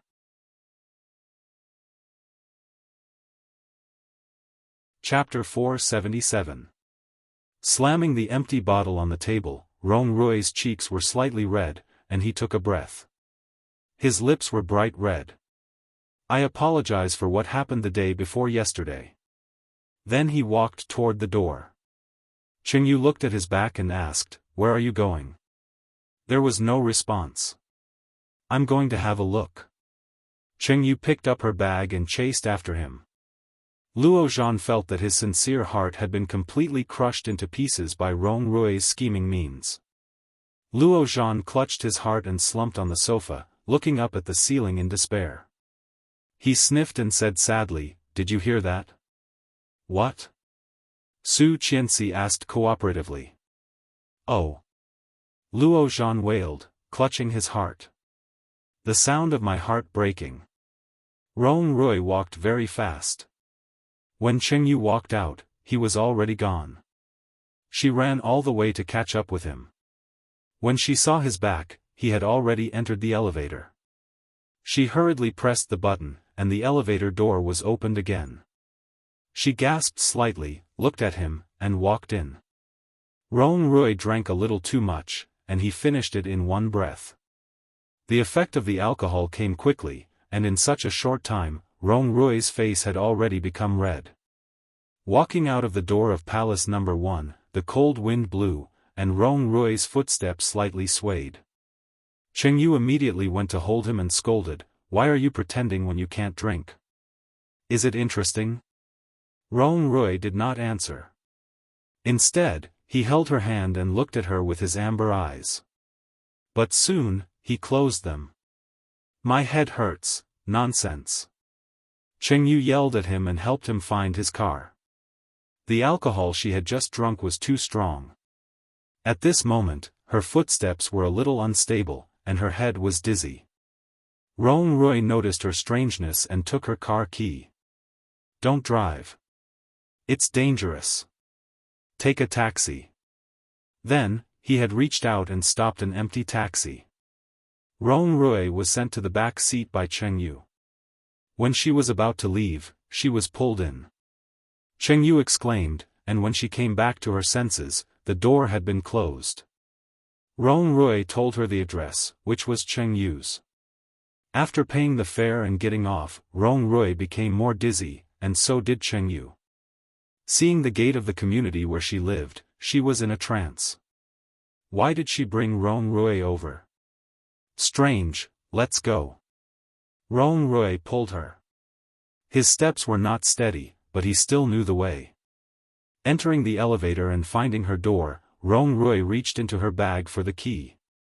She was a little dizzy. After he took out the key, she suddenly felt something was wrong. "You still want to go in?" "I paid rent." Rong Rui chuckled and pushed her in. She was very dizzy. After being pushed by him, she obediently walked back into the room and fell down when she saw the bed. However, she felt a weight on her body and opened her eyes. It was Rong Rui. Rong Rui's face was flushed, but his eyes were clear. She was in a trance. Looking at him, she didn't know how to react and just stared at him blankly. Rong Rui leaned down and kissed her lips from behind. Their bodies fell down and they rolled on the single bed. Being kissed so suddenly, her consciousness suddenly sobered up and she immediately struggled. Chapter 478. After Su Qianxi and the others stopped playing, they went to eat. Luo Zhan was not in a good mood and deliberately quarreled with Lui Han. After a few words, the two of them began to quarrel with each other again. Su Qianxi looked at the two of them speechlessly while eating, picked up a piece of lobster meat, and fed it to Li Xicheng. O Ming saw Su Qianxi's action and glanced at Yu Lily. Yu Lily had just picked up a piece of meat and was about to put it in her mouth. Noticing O Ming's gaze, she immediately turned the chopsticks. Come on, O Ming ate with satisfaction, but saw Luo Zhan had become resentful again, looking at Lui Han. Come on, Lui Han was speechless and slapped him. F***ck off. Luo Zhan was slapped directly on the table and cried, there is no justice. Why can't a handsome man like me find a girlfriend? I finally fell in love with one, but she ran away with someone else. It's so unfair. Lui Han snorted, took a sip from the beer bottle, and said, I don't have a girlfriend either. I am more handsome than you, taller than you, and stronger than you.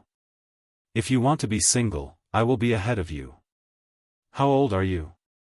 22 years old, a good time, and I am already 27. After crying, Luo Zhan suddenly looked up. How about we make do with each other? You can clean up and cook. I don't mind that you are a man. Okay. Lui Han ate the meat with his chopsticks, chewing, and said, one day you can change your personality, and then come back to see if I am blind. What if you are lucky? Damn, my face, this face, do I need plastic surgery? Do I? Luo Zhan pointed to his face and said fiercely. Lui Han held the bottle for a long time before nodding seriously. Very much. Luo Zhan said. I don't want to live, then go to hell. But I have not married yet. Give up. There are not many blind people in this world. Can't you comfort me? Lui Han also realized that his words might have been a bit harsh. He hesitated and said, in fact, there are quite a lot of blind people. Luo Zhan almost flipped the table and left. Su Qianxi and Yu Lily were both laughing. Looking at the two of them, the two women exchanged a look.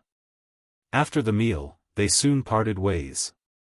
Luo Zhan and Lui Han both drank a little too much. After the two guys went home with their wives, the two brothers also hugged each other and stumbled on their way home. Lui Han patted him on the shoulder, his drunken face full of righteousness. We are all in the same boat. I'm having an affair. Lui Han couldn't help but laugh. Have you ever been educated? Tisk, so what if you know ancient poems? I also memorized them when I was in primary school. Seriously, you've lived for 27 years, and you really haven't had a single girlfriend? No, what about F***ck? When Luo Zhan heard these two words, he immediately recovered and shouted, F***ck, that kind of thing, I don't even want to touch that kind of thing. If his mother knew, she would definitely break his legs. Tsk, I really suspect that you are gay. Stay away from me. Then she reached out and pushed him away. Luo Zhan did not let it go and stuck to her again, tiptoeing and forcing himself to put his shoulder. I also suspect that you are gay. You are so handsome, why don't you have a girlfriend? Finally admit that I am more handsome than you? A little bit. Tsk, you haven't answered my question. Well. There is a girl, I have loved her for 8 years. She doesn't like you? No, I have not told her. Louis Han looked into the distance, a bit absent-minded. She is so simple that she is a bit stupid. If I do not tell her, she will not understand. Hey, you think I can't see that you like the wife of your second brother, right? That girl for 8 years is Su Qianxi, right? How do you know? Come on, you are not blind. Whenever you are free at night, you stare at her and ask her first before you do anything. Even a fool can see that. Is that so? I am used to it. It used to be like this. She used to say that I was her best friend. Poor. Luo Zhan looked sympathetic. Why didn't you confess?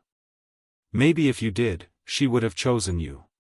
Hearing that, Louis Han was dazed for a moment and then smiled bitterly. My family is poor, and I wanted to wait until I had my own career before pursuing her. I did not expect that, she got married so soon.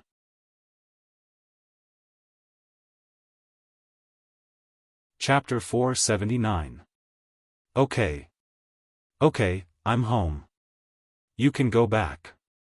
Luo Zhan waved at him, reached into his trouser pocket, and suddenly stopped. Seeing his reaction, Louis Han asked, "What's wrong?" Luo Zhan searched several pockets and said with a desperate look, "I don't seem to have the key." Louis Han looked at the time, and it was already past 12 o'clock in the morning. It's so late. Can you find a locksmith? There are no hotels nearby. How about staying at my house for a night? Your house? Well, I'll pay you back for taking me in for one night last time. Humph. Let's go. Luo Zhan paced, his movements neither fast nor slow. When he arrived at Louis Han's house, Luo Zhan realized that the distance between their houses was very close. It took less than 10 minutes to walk. As soon as he entered the door, Luo Zhan was amazed. From the entrance, there was a shoe cabinet, which was neatly lined with all kinds of beautiful sneakers and leather shoes.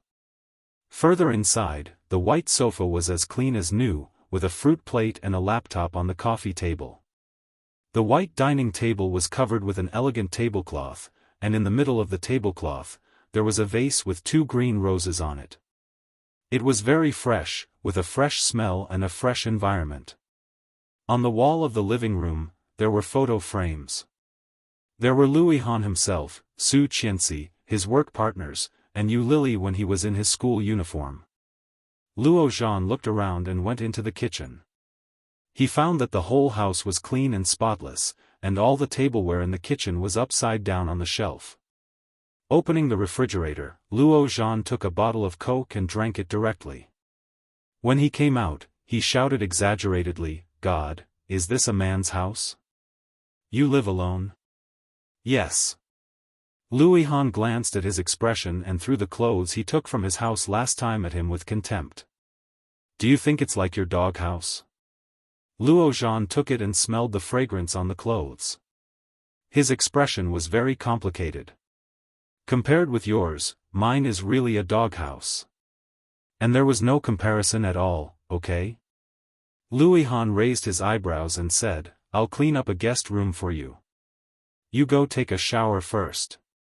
All right. Luo Zhan experienced the pleasure of being a guest, but when he was about to enter the bathroom, his phone suddenly rang with an emergency notification. Warning, the prey has entered the net. Please retract the net. Luo Zhan raised his eyebrows and muttered to himself, "Finally." Then he shouted, "Louis Han, let me use your computer." "Okay, just don't delete my stuff."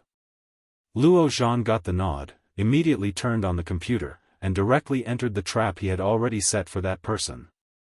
About 10 minutes later, Luo Zhan copied all the information and sent it to Li Xicheng before calling him. It was already past 1 a.m., and Li Xicheng seemed to have fallen asleep. It was a long time before he was picked up. Luo Zhan said quickly, "Do you remember the last time you asked me to find Tang Zhenghao?" Li Xicheng was originally sleepy, but he immediately woke up after hearing what Su Qianxi said. Found it? Yes, he finally used that card. I just captured his location. He's in San Francisco, USA. Since that's the case, let's take away all of his available funds and spread the news. So fast? Luo Zhan was surprised. Yes, she's pregnant. I don't want any more accidents. The sooner the Tang family is dealt with, the sooner I can be at ease.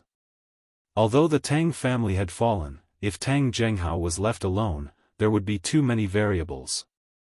Instead of being passive, it was better to take the initiative. Only by striking first could he smoothly control the overall situation, right? Luo Zhan knew him very well, so he nodded and did not say more. Got it. Leave it to me. Thank you. Li Xicheng said the last sentence, hung up the phone, and tiptoed back to the room. Su Qianxi was sleepy. Feeling him, she subconsciously reached out and hugged him. Her breathing was still even and steady. Li Xicheng chuckled and reached out to brush away the stray hair on her forehead. She had already completely gotten used to his presence. How nice.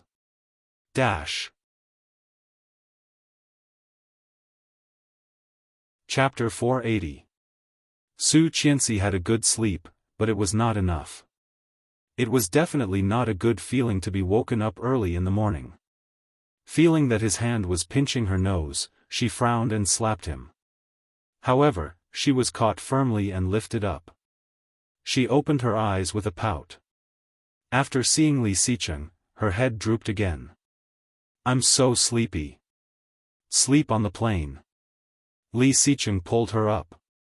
We're going to the capital today. Did you forget? No. I'm not going. Let's go tomorrow. Then she burrowed into the quilt. Li Xicheng was speechless. You will say the same thing tomorrow. Get up. I'll help you change. She put her arm on him. I will vomit on the plane. You told Rong Haiyue yesterday that you would arrive this afternoon. Are you going to break your promise? Hearing this, she finally straightened up and let him help her take off her clothes. Li Xicheng tapped her nose.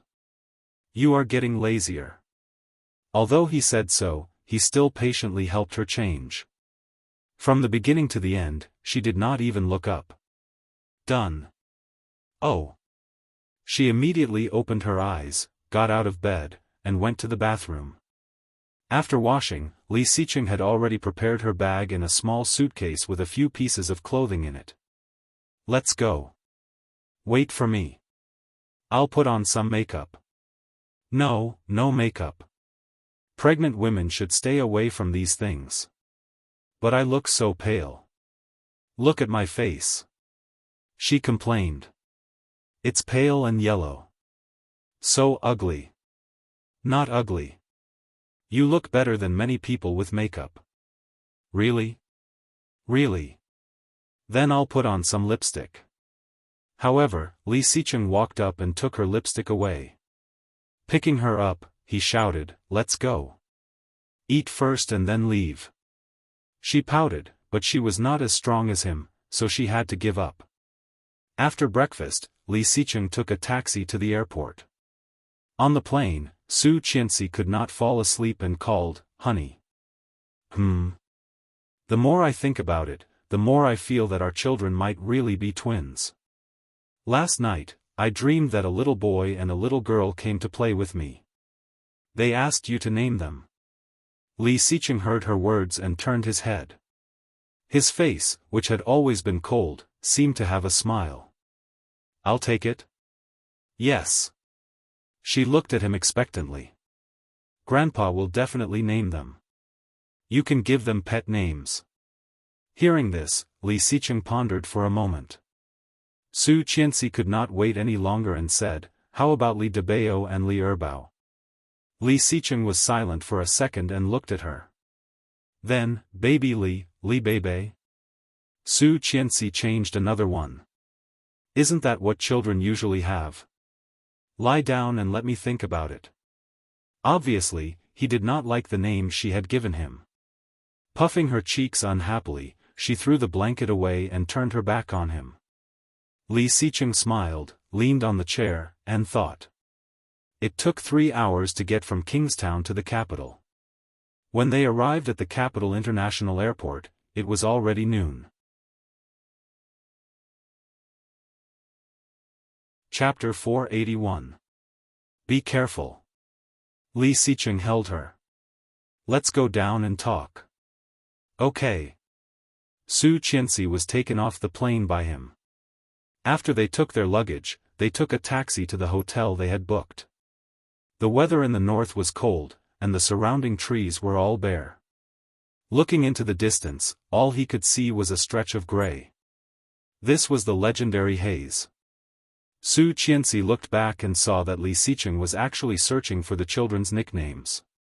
She took a look and said, I thought of another one. Xiao Si, Xiao Cheng. Xicheng. Li Xicheng chuckled, turned off the phone, and said, Xiao Qian, Xiao Ci. Yes, yes. Then Desu, Ursu. No, uncle, it sounds so bad. The driver in the front laughed. Su Qianxi blushed slightly and patted Li Xicheng. Change it. We're here. Let's get out first. We'll talk later. Li Xicheng opened the door and took her out. This was a hotel. Li Xicheng carried their luggage and walked in with Su Qianxi.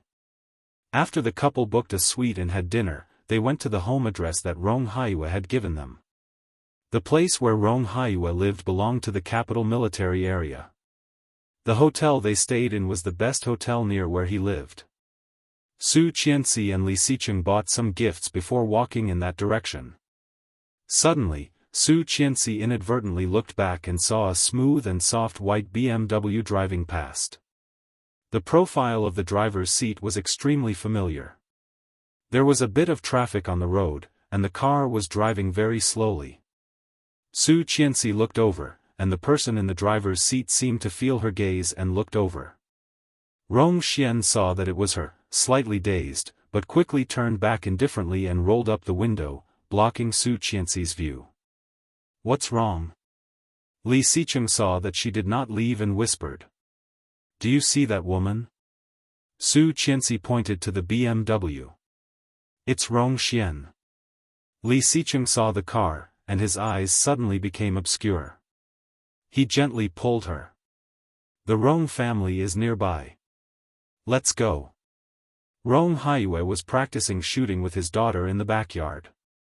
When he received the call, he was pleasantly surprised. Anna, let's go. I'll take you to meet someone. Where to? Rong Anna put down the gun and followed. At the door. I'll bring them in. Rong Haiyue seemed to be in a good mood and walked quickly. Rong Anna hadn't seen Rong Haiyue so happy for a long time. The last time he was in such a good mood was a few years ago when her mother suddenly bought him a scarf. He's here? When Rong Haiyue opened the door, he saw Li Xicheng and Su Qianxi standing not far away, talking. Seeing Rong Haiyue, he took Su Qianxi's hand and walked over to them. Mr. Rong. Su Qianxi called and looked at Rong Anna behind Rong Haiyue. Hello, Miss Rong. When Rong Anna saw Su Qianxi's face, she immediately recognized her. Her eyes were not big, but they were extremely charming. There seemed to be something different. She seemed a little surprised. It's you? Su Qianxi did not know if it was an illusion, but she felt that Rong Anna's eyes were a bit strange. Was it because she looked like Rong Xian? Chapter 482. Come in and sit down, Rong Haiyue greeted them. You just arrived? Yes. Have you eaten? Rong Haiyue took the gift from Li Xicheng. Yes, I just ate in the hotel, Su Qianxi replied. As soon as she was ushered in, she was attracted by the photo on the big cabinet at the door. It was a family photo that had been enlarged. Rong Anna's smile was like a flower, and Rong Haiyue's face had a faint but heartfelt smile of satisfaction. On the far right of them, the expression of the woman seemed a little distant and cold. In this photo, she seemed out of place. "That is my wife," Rong Haiyue explained. "Doesn't she look a bit like you?" "Rong Xian," Su Qianxi said. "It turns out that the last time she was in Kingstown Hospital, she went to see you." "You met her?" "Yes, when I was in the hospital, I first went to see you that night, and I met her in the hallway. She looked a bit cold. She has always been like this." Rong Anna smiled and served them tea. The nanny went home for the new year. "I don't know how to make tea. I hope you don't mind. This is my daughter, Rong Anna. She is 21 years old this year, and should be 1 or 2 years younger than you. She can be considered your sister. Maybe you can become good friends. If she is 21 years old, she is the same age as me." Su Qianxi felt she was old. "I am 21 years old, and my birthday is in October. I am not much older than her, right?" Rong Haiyue was dazed. "Aren't you the daughter of Song Yifan? You should be 22 or 23 years old, right?" Rong Xian returned to him 22 years ago. With Su Qianxi's face, he could already tell that she was her daughter. If she was the child of her and Song Yifan, then the child should be at least 22 years old. How could she be 21? How old she is none of your business. A cold voice came in, and the sound of high heels sounded. "Do you still want to nibble on young grass at such an old age?" The voice was cold and not polite. Vaguely, there was even a bit of contempt. "She is the same age as your daughter. Rong Haiyue, you are too crazy." Everyone turned their heads almost at the same time and saw the elegant and gorgeous lady at a glance. Rong Xian was wearing a sapphire blue cashmere coat with a thick ankle-length cheongsam inside. She was wearing high-heeled shoes that were at least 5 centimeters high, looking elegant and noble. "Rong Xian!" Rong Haiyue shouted. He already had a terrible guess in his heart. "Could it be, you can go back?" Rong Xian looked at Li Xicheng and Su Qianxi.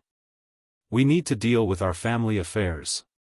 It is not convenient for outsiders to be present, so we will not see you out." Su Qianxi looked at her and couldn't help comparing her with the Rong Xian in Song Yifan's photo. Thinking of what Song Yifan had been through all these years, Su Qianxi felt angry. She stood up and asked, "Rong Xian, are you Rong Xian?" Rong Xian obviously had no intention of paying attention to her. Her expression was cold. "My grandmother asked me to pass a message to you when I see you." When Rong Xian heard that, she turned her head and looked over. There was a trace of emotion on her cold face. She asked, "Your grandmother?" Chapter 483. That was what Mrs. Song had said to her in tears. That white-haired old man had a hunched back and suffered from mild dementia, but he had never forgotten about Rong Xian. Did the instigator repent? Hearing that, Rong Xian did not seem to be moved at all. Glancing at Su Qianxi coldly, she sneered, "Why should I repent? Song Yifan did not want to remarry. What does that have to do with me? Others can live well without me. Why should I be blamed for the destruction of the Song family? Go back and tell Song Yifan that I, Rong Xian, never owed him anything." Although it was an expected attitude, when Su Qianxi heard that, she still felt cold. Not worth it at all. The woman that Song Yifan, Sheng Shiming, and Mrs. Song had been thinking about for more than 20 years was actually this kind of person. Su Qianxi was instantly enraged and cursed, "You are such an ungrateful person. If my father and grandmother had not taken you in, do you think you could have survived?" Rong Xian's hand shrank slightly. She took a deep breath and turned to the side. Her tone was soft but very cold. She said, "You can't say that. I also left a child for them, didn't I? You are the blood of the Song family, aren't you? Rong Xian interrupted her and looked at her coldly. Go back. I also have family business to deal with. No, she was not. She was not Song Yifan's daughter at all. They had no blood relationship at all. When Su Qianxi was about to refute, she was pulled by Li Xicheng. Let's go. Li Xicheng's eyes were like the stars and the moon, brilliant in the vastness. He had something to say to her. Su Qianxi saw it and stopped talking, turning to leave. However, before they went far, she heard Rong Xian's cold voice, Rong Haiyue, do you want to do this? Rong Xian is lying. She is lying to Rong Haiyue. Su Qianxi squeezed Li Xicheng's hand and was furious. She clearly knows that my father and I are not biological father and daughter, but she did not let me finish and wanted to drive me away. Was she actually Rong Haiyue's daughter? Their current daughter, Rong Anna, actually didn't look much like them. Rong Haiyue and Rong Xian's facial features were delicate and small, while Rong Anna's facial features were clearly a little deeper and more elegant, a bit like an ethnic minority girl. She's lying. Li Xicheng walked out and whispered, whether it's true or not, can't we do a paternity test? I think Rong Haiyue has already guessed it. He will not sit idly by.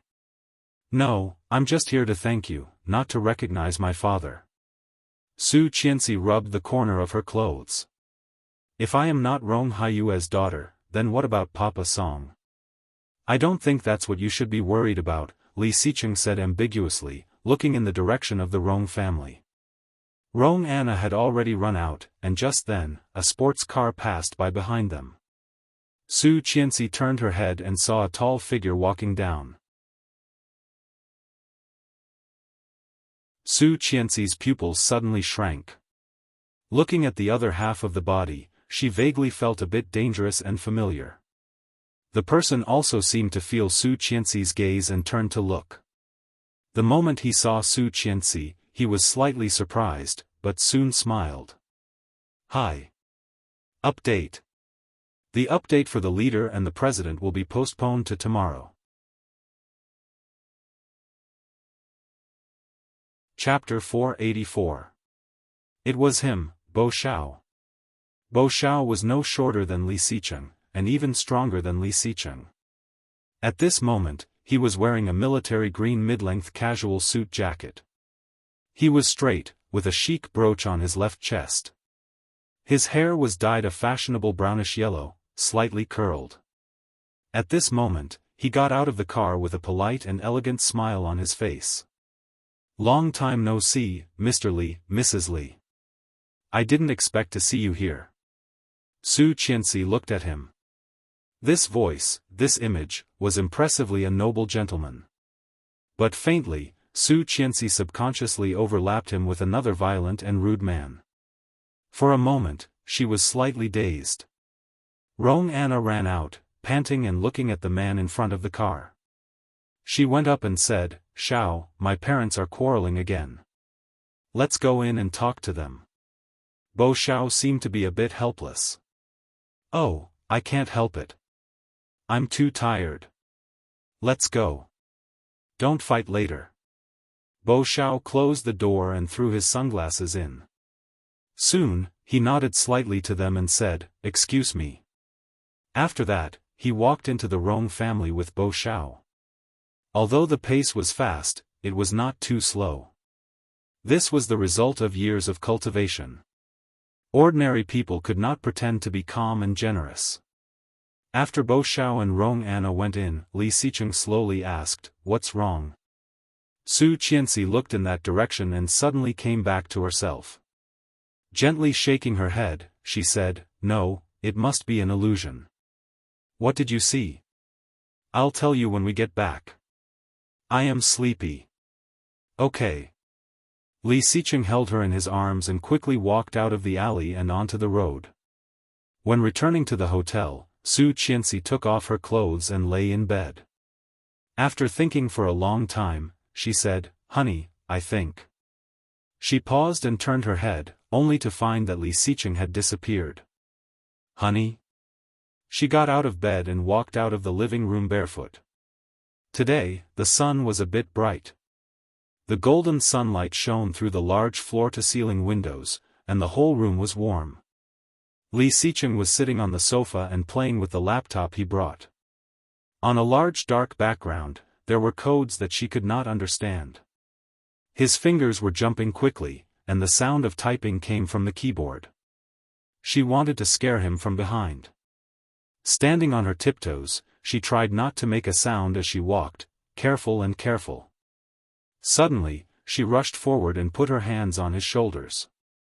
At the same time, the sound of glass being broken rang at the same time. Bang! The TV in the living room made a dull explosion sound. Su Qianxi was shocked and looked at the TV. Li Xicheng turned his head and saw smoke coming out of the hole in the middle of the crack on the TV screen. Those were bullet holes.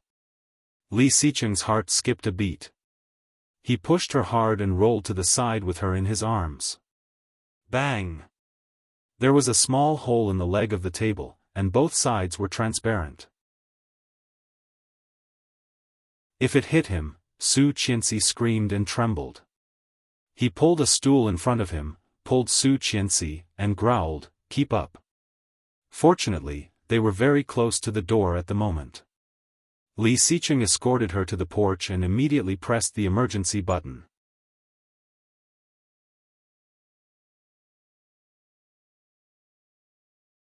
Chapter 485. It was a bright green window that blocked any line of sight from this side. Nothing could be seen. Su Qianxi grabbed his clothes and desperately pulled him out. "Go, go." He turned and held her in his arms, quickly walking out of the corridor. "Don't be afraid, it's okay." The hotel manager quickly came over, saw them like this, and immediately asked, "Call the police." The hotel manager was a bit confused. "Sir, what happened? Call the police, can't you hear me?" Li Xicheng growled. Su Qianxi, who was holding him tightly, trembled even more. Li Xicheng's voice became soft. "It's okay, it's okay." Su Qianxi's hands were shaking. She suddenly looked up, looked into his eyes, and whimpered, "She wants to kill me, is it Rongxian, she wants to kill me? Don't think too much. If she wants to kill you, why wait until now?" He patted her back and whispered, "It's okay, wait for the police to come and let them investigate." A tall figure slowly walked into a rather romantic coffee shop and sat down in front of a beautiful woman. The beautiful woman seemed to ask casually, "How is it?" "Failed." That person's reaction was much faster than I thought. "What should we do?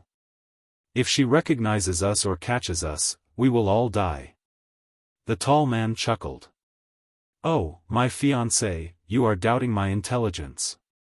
Did you change the bullets?" "Of course." The tall man smiled elegantly, his voice very light and low, and even the shape of his lips was very vague. "A big shot is coming back from San Francisco, with great wealth." When Rong Haiyue arrived, Li Xicheng and Su Qianxi had finished their statements and were protected.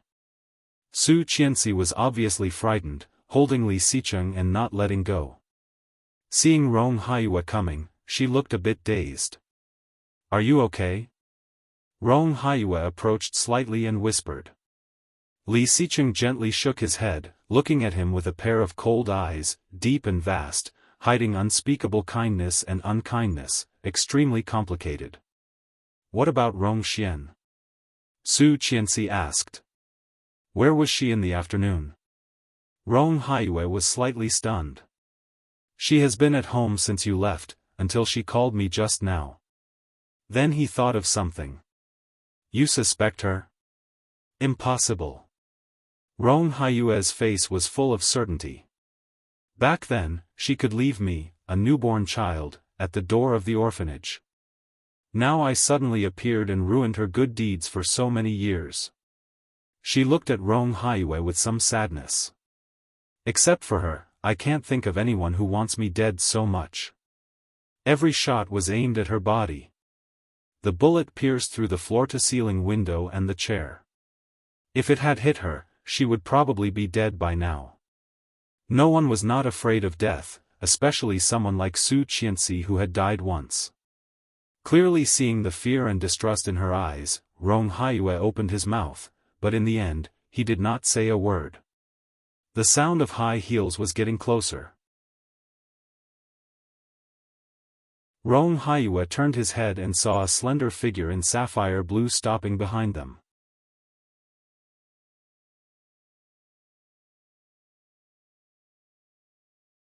Chapter 486. Honey, let's go back to Kingstown. She sniffed. I regret it. If I had known this would happen, I would not have come to the capital. I was kicked out and almost died. Yes, let's go back. He stroked her hair and said softly, don't be afraid. It will be fine. Suddenly, Li Xicheng's phone rang. It was Luo Zhan. Hello, Xicheng. Yes. It's not that guy. That guy has not returned to China yet, and the people who have conflicts with you are not in the capital. Just in case, I also screened all the call records and did not find any. And didn't you decide to go to the capital temporarily? Only your family knows about it, right? Even if those people have 3 heads and 6 arms, they can't reach that far. In addition to the people you just told me, who else has this motive? Can you think about it? The phone was put between Li Xicheng and Su Qianxi, and she also heard these words clearly. Frowning, she thought hard for a long while before saying a name, Tang Menjing. Tang Menjing is in Kingstown First Hospital. She has not been discharged yet, and she has no communication tools on her. Laurel is taking care of her, and no one else is in contact with her. She can't have a second Rong Rui who is willing to do things for her, right? Luo Zhan said indifferently. Li Xicheng's eyes flashed and looked at Rong Haiyue in front of him. Rong Haiyue could not hear the content of their conversation, but seeing Li Xicheng's eyes, he suddenly felt a little ominous. You check Rong Rui's current location and call records. Report all his itinerary and movements in the past 2 days to me.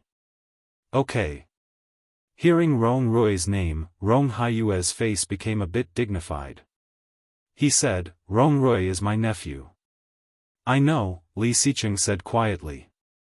Now, I am focusing on the motive of the Rong family.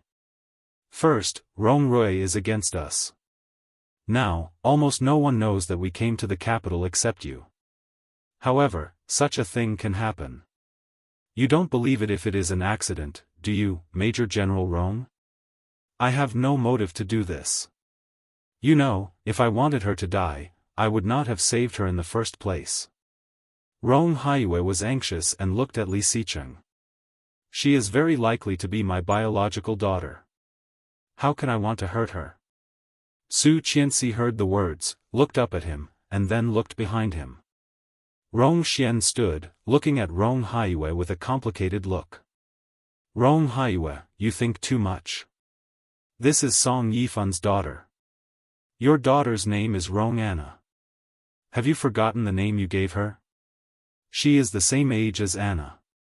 Rong Haiyue looked back at her. And, do you really think I don't know? Anna is not related to me by blood at all. I didn't say anything because I'm giving you face, Rong Xian. Huh. Rong Xian's face suddenly changed. She looked at Rong Haiyue coldly. You went for the identification?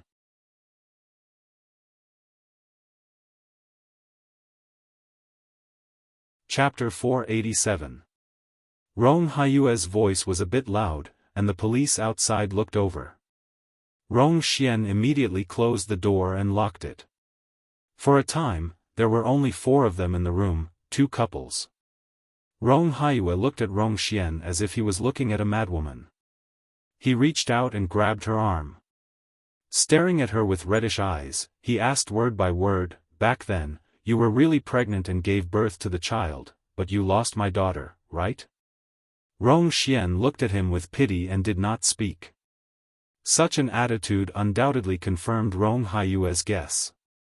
Rong Haiyue was silent for a moment and suddenly chuckled. Then, where did Anna come from? Anna is not your daughter, nor is she my daughter. Then what about her biological parents? Dead. Rong Xian's voice was a bit hoarse, with an imperceptible sob. I found her under the bridge. Her mother was holding her, and her body was still bleeding. She begged me to save her, so I picked her up, but her mother could not be saved and died.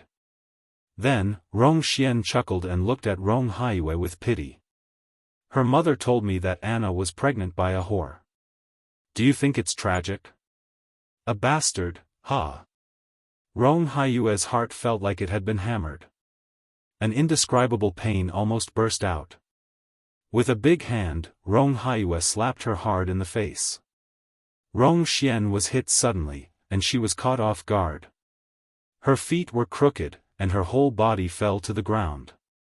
The side of his face that had been slapped instantly swelled up, and it was burning hot.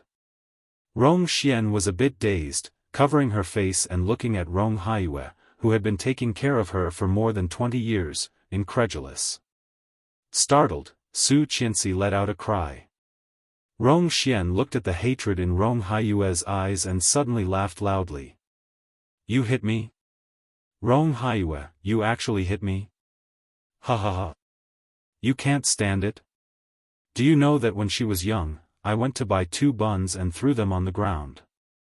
I asked her to pick them up and she really did it. Huh. I really wanted to take a photo to show you that this is your daughter. This is Rong Haiyue's biological daughter. She is not even comparable to a beggar. But you're feeding a bastard from God knows where, treating him like a princess. You, Before Rong Xian could finish her sentence, she could not utter another syllable. Rong Haiyue grabbed her neck with his big hand. His face was completely red, and his eyes were wet. He did not show any mercy. He wanted to kill her. Li Xicheng was shocked and immediately went to pull him away. However, Rong Haiyue had lost his mind at the moment and was incredibly strong. Rong Xian's face turned purple. She pinched his hand with both of her hands, her legs flailing desperately. No, no! Su Qianxi cried and immediately opened the door, shouting, Help! Police, police, where are you? 2 police officers stationed immediately ran over.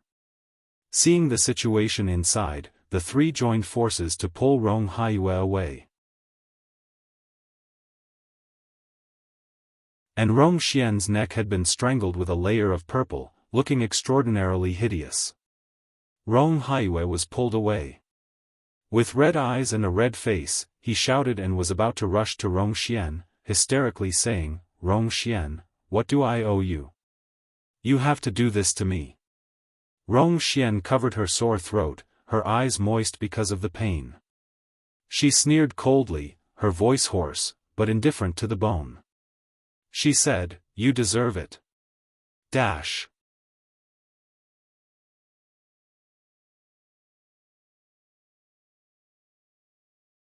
Chapter 488. Rong Xian's attitude not only angered Rong Haiyue more. At this moment, even he wanted to throw this woman into the sea to feed the fish. Su Qianxi stood far away, looking at this sober but indifferent so-called mother. All the illusions and flukes that she had always held were all disillusioned. Why did she do this? Rong Haiyue was such a good man. From their conversation, Su Qianxi could see that he loved his wife and daughter very much. But why could such a woman get his love? Su Qianxi could not understand, but what made her even more incomprehensible was why Rong Xian treated her like this. At that time, she was still a baby in swaddling clothes. She was placed at the door of the orphanage during the National Day holiday. What if no one found her? In that case, was she already dead by now? Rong Xian met her eyes, curled her lips coldly, and climbed up from the ground. After a stumble, she quickly recovered her usual elegance and calmness. Fixing her hair and clothes, Rong Xian took her handbag and walked out the door. Her legs were straight, her steps were calm, and she was as elegant as a lady walking out of a comic book. It was as if the woman who had just spoken hysterically to retaliate against Rong Haiyue was not her at all. A policeman stopped her. "Ma'am, you need to go back with us to make a statement. The injury on your neck also needs to be dealt with." Rong Haiyue had been arrested by the police. Looking at her back, he took a deep breath and looked up at the ceiling, not letting his tears fall. Rong Xian pushed the policeman away indifferently and said, "No, deal with that person. It is best to put him in jail for 8 or 10 years and dismiss him." Ha, ha ha, Rong Xian. Su Qianxi could not bear it and quickly walked up. Li Xicheng was shocked and shouted, "Be careful." Su Qianxi ignored him and walked to Rong Xian, shouting, "You psycho, crazy. Ungrateful. He was simply a psychopath. Is Rong Haiyue not good to you? He loves you so much. Why do you treat him like this?" Rong Xian looked at her coldly. After a long while, she chuckled and said in a hoarse voice, "You know nothing." After saying that, he reached out his hand to push her away, and with graceful steps, he leisurely walked forward. Su Qianxi felt like she had punched cotton. Instead of venting her anger, she felt even more aggrieved. He was so angry that he stomped his feet, turned around, and immediately ran up to Rong Xian.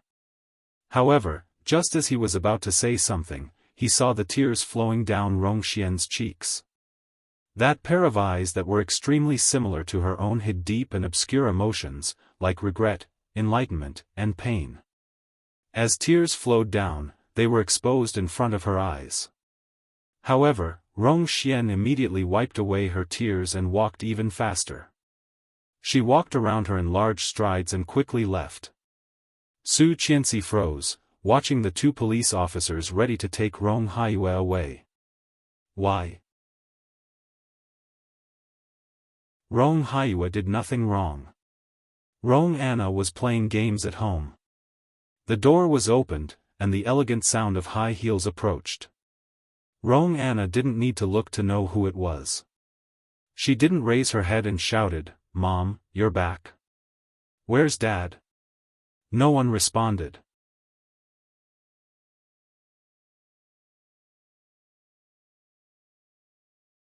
Chapter 489. Rong Xian seemed to be in a bad mood, and Rong Anna could only see her back. Rong Xian went straight into the door, and Rong Anna heard the sound of the door being locked. Inexplicable. For so many years, she always felt that Rong Xian was living in her own world. She refused to communicate with people and refused anyone to enter, including her husband and daughter. Rong Anna didn't care, sat down, and continued to play games. Rong Xian threw herself on the bed. Her neck was still very painful, and with the shaking of her body, there was a burst of tearing feeling. Picking up the mirror at the bedside, the purple mark was shocking. This was done by Rong Haiyue himself. The Rong Haiyue, who always wanted to please her and keep her by his side, did it himself. He really wanted to kill her. Lying on the bed, Rong Xian's heart was terribly empty, as if something was quietly passing away in her heart that had not been filled in for more than 20 years. Looking at the ceiling, Rong Haiyue's face seemed to appear in front of her, with a smile, with humble concern, and came to her with a smile, but she had stepped on him for more than 20 years. After a while, Rong Xian smiled. "You deserve it." She didn't know how many years it had been since she had this dream. In the dream, she was wearing a red bridal dress, sitting shyly on the bed. The matchmaker in the town had been talking to her since the early hours of the morning, teaching her a lot of things. Rong Xian smiled shyly. Thinking of marrying that person, she couldn't stop the sweetness in her heart. Finally, they were going to be together. Although they still couldn't get a marriage certificate, this was not a problem at all, was it? However, a figure suddenly appeared outside the window. Rong Xian thought her eyes were playing tricks on her. Only when he spoke did she suddenly wake up. It was him, he had found his way here. What was her reaction at the time? Like falling into an ice cellar, her whole body was cold, and she froze in place. The matchmaker was saying auspicious words outside, and Rong Xian lied to her that she was going to find something and would be back soon. When he found Rong Haiyue, he took her and went to the river bank. He said, "Come back with me, Rong Xian. Mom only has a few days left. Now she just wants to see me get married.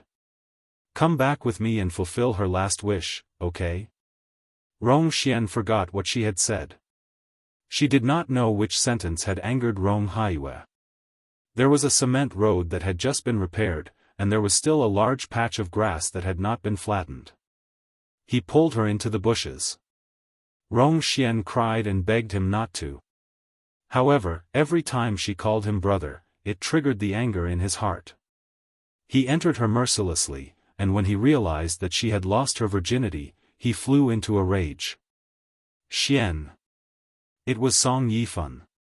He had come to see her. Rong Haiyue pinched her and gritted his teeth. Louder. Let him see what you are doing. Let's see if he still wants you. In the end, she did not dare to make a sound, and Rong Haiyue did not move either. The two held their breath until Song Yifan was far away. Then he pressed her down mercilessly and ravaged her. After that, Rong Xian's clothes were ruined. She whimpered and ran around. At that time, Rong Haiyue drove the old car he borrowed, caught her in the town, and forced her into the car. He tied her up in the back seat and drove back to the capital. He locked her in the warehouse. As long as she was obedient, he would be gentle.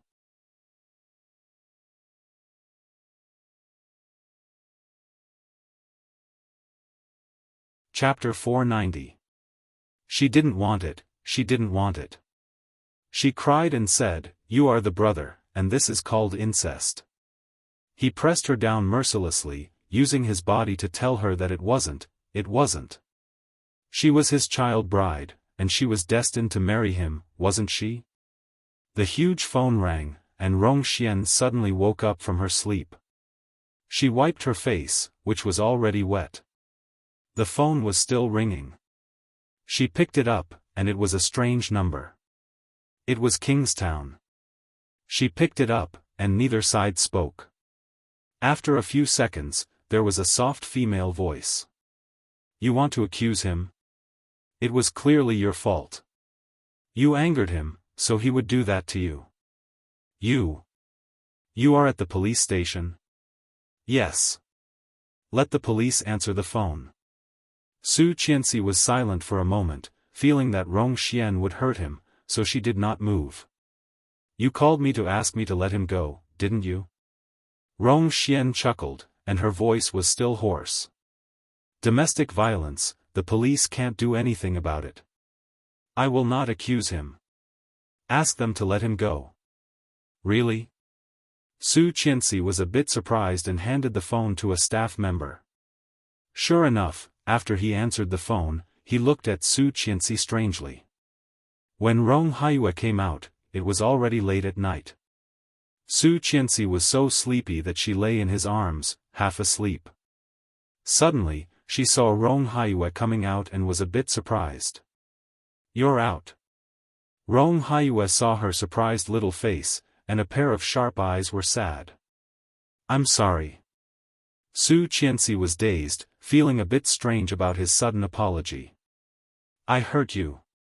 If it weren't for me, you wouldn't have ended up like that. I thought." Rong Haiyue's voice was a little choked, and his eyes were slightly red. "I thought that no matter how cruel she was, she wouldn't hurt a child. No matter how much she hated me, she still had maternal love for her child. Later, although I knew that Anna was not my daughter, I didn't tell her. I was afraid that she would be angry and leave." Su Qianxi's eyes were hot, and tears immediately fell. "If I had discovered it earlier and asked her earlier, you wouldn't have suffered so much. I'm sorry." Li Xicheng held her and listened to Rong Haiyue's confession. He couldn't help but feel sad for them.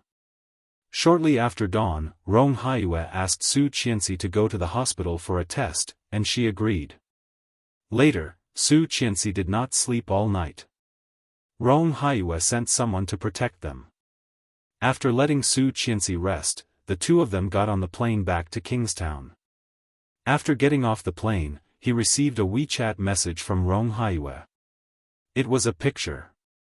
There was no doubt that the paternity test showed that Su Qianxi and Rong Haiyue were biological father and daughter. Su Qianxi stared at the picture for a long while, feeling very complicated. Should I let Papa Song know? He stroked her hair and whispered, "Do you think it's necessary to let him know?" "Yes, but it's too cruel. Let nature take its course." Father-in-law Song has long known that you are not his biological daughter, and he has long known that you are Rong Xian's daughter. When the two of them meet one day, they will naturally know. Okay. On the 7th day of the Lunar New Year, Yang had not yet come to work, so Li Xicheng took his wife to a taxi. Shortly after getting in the car, he received a call from Yu Yuegui, who sounded hurried. "Sir, Miss Tang has gone crazy. 3 o'clock, 3 o'clock to be completed before 9:30. Chapter 491. Sir, Miss Tang is crazy. When they arrived at the Kingstown First Hospital, Tang Menjing had been restrained, sedated, tied and locked on the bed. Unexpectedly, when Tang Menjing saw them, she was not hysterical or struggling. She just looked at them and laughed like a psycho. The laughter was getting louder and louder. There was a hint of morbid madness and calm mockery. Looking at Li Xicheng, her eyes were already red, and tears were on the verge of falling. Su Qianxi was scared by her laughter. Laurel explained to Li Xicheng, early in the morning, she said she wanted to eat lotus seed and tremella soup and asked me to make it for her. How could I go out? I could only find a place to buy it for her. However, who knew, she ran into the baby incubator, picked up the baby, and smashed him on the ground. Su Qianxi's heart skipped a beat and asked, "Where is the baby?" "He has been sent to the emergency room. The initial diagnosis seems to be a broken bone. There is blood all over his body, and he was crying miserably. The baby was born prematurely, and his body was already weak. It is still unknown whether he could be saved. How can there be such a mother? She is worse than an animal." Laurel was furious, wiping her tears as she spoke. She went out to mess around. Poor child, having such a mother, so poor. Tang Menjing heard this and did not react at all. Worse than an animal, this kind of thing. During the time she was lying in the hospital, she had heard this kind of thing too many times. But why did she have to live like this? She was indeed worse than an animal. Tang Menjing stared at Li Xicheng and smiled happily. Su Qianxi's eyes were overflowing with tears. Looking at Tang Menjing's delirious look, she whispered, "Pervert. What did the newborn child owe her? Why should the child be involved in the grievances of the previous generation? Rong Xian was that kind of person, making her an orphan. In her words, when she was a child, her life was worse than that of a beggar. Now Tang Menjing was the same kind of person. What could be wrong with a newborn child? Did you call the police?" Laurel was dazed, looked at her, and nodded. "Yes. Look at her. She committed murder." Su Qianxi wiped her tears. "I'm going to see the child." "Where is he?" "In the emergency room, not out yet." Before Laurel finished, he and Su Qianxi had left the ward. Tang Menjing closed her eyes and lay in bed. The child's shoulder bone was comminuted. He was temporarily saved, but because the child's body was too weak, whether or not he could really survive depended on his recovery. Hearing the doctor's words, Su Qianxi was so distressed that her tears fell. The child's facial features were very beautiful. His little hands and feet were curled up, and there were still traces of tears on his face. He had already fallen asleep.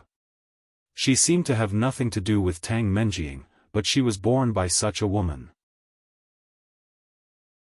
Su Qianxi looked at the baby in the box and took Li Xicheng's hand. Li Xicheng also looked at him. His cold eyes seemed to have seen through everything. Su Qianxi opened her mouth, but did not say anything. She put her arms around his waist and sobbed.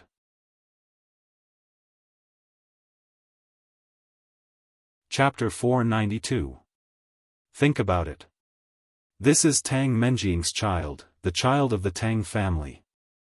Li Xicheng's voice was very low, and he reached out and stroked her hair. The ungrateful genes of this family are stronger than you think. Su Qianxi tightened her grip and looked up at him. At the beginning of life, people are naturally kind. I think the environment should be more important than the so-called genetic influence. We should educate him well and make him a child of the Li family. Isn't that enough? You want him to call you mom? Li Xicheng looked a little reluctant. Gazing at her with a pair of deep eyes, he whispered, when he grows up, he may hate you. He may hate us for driving his biological mother into a dead end. He may hate us for driving the Tang family into a dead end. When he grows up, he may want to find his biological mother. Is that okay? No, Su Qianxi sobbed. I know this feeling best. Don't forget Rongxian. What was the difference between Rongxian and Tang Menjing now? In fact, Tang Menjing is even worse than Rongxian. I hate Rongxian. When the child grows up, he will definitely feel the same as I do now. Besides, we saved him now, and he will be grateful to us in the future, right? Don't underestimate the ungrateful genes of the Tang family, Mrs. Li. Su Qianxi bowed her head and stopped talking. Tang Menjing was quickly taken away by the police. For a month and a half, the only family that supported and helped her was the Lu family. During this period, she appealed twice and was finally sentenced to 10 years in prison for attempted murder. Since the shooting incident in the capital, Li Xicheng immediately went to Star City to find a female bodyguard to follow Su Qianxi. According to Li Xicheng's idea, he originally wanted to send her too, but Su Qianxi was afraid that it would be too high profile. In the end, she chose a tall and thin girl with an ordinary appearance. As a pregnant woman for 3 months, Su Qianxi's performance seemed to be no different from ordinary people, except that she was a bit sleepy, a bit picky about what she ate, and occasionally had heartburn. It had been almost a month since school started, and Su Qianxi was in a half-awake state almost every day. After class, the bodyguard Shuangyu helped her carry her bag and escorted her home. On this day, Su Qianxi was directly taken back to Wuxia Villa by Yang's driver after school.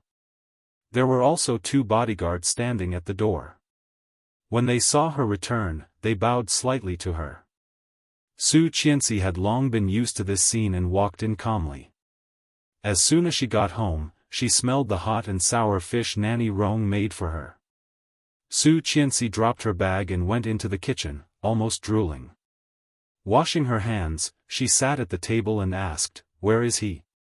Nanny Rong gave her a bowl of rice and said, "Mr. Jiang hasn't come back yet.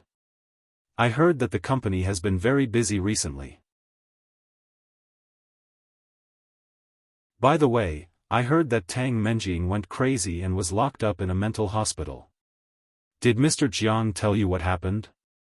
Su Qianxi took the rice and shook her head. "No, is Tang Menjing really crazy? I heard from Sir on the phone this morning that she seemed to have bitten off the warden's ear while he was still alive. After she was sent to the mental hospital for a checkup, they found out that she had long gone mad. Coupled with the fact that she was bullied in prison, she is now in a very dangerous situation."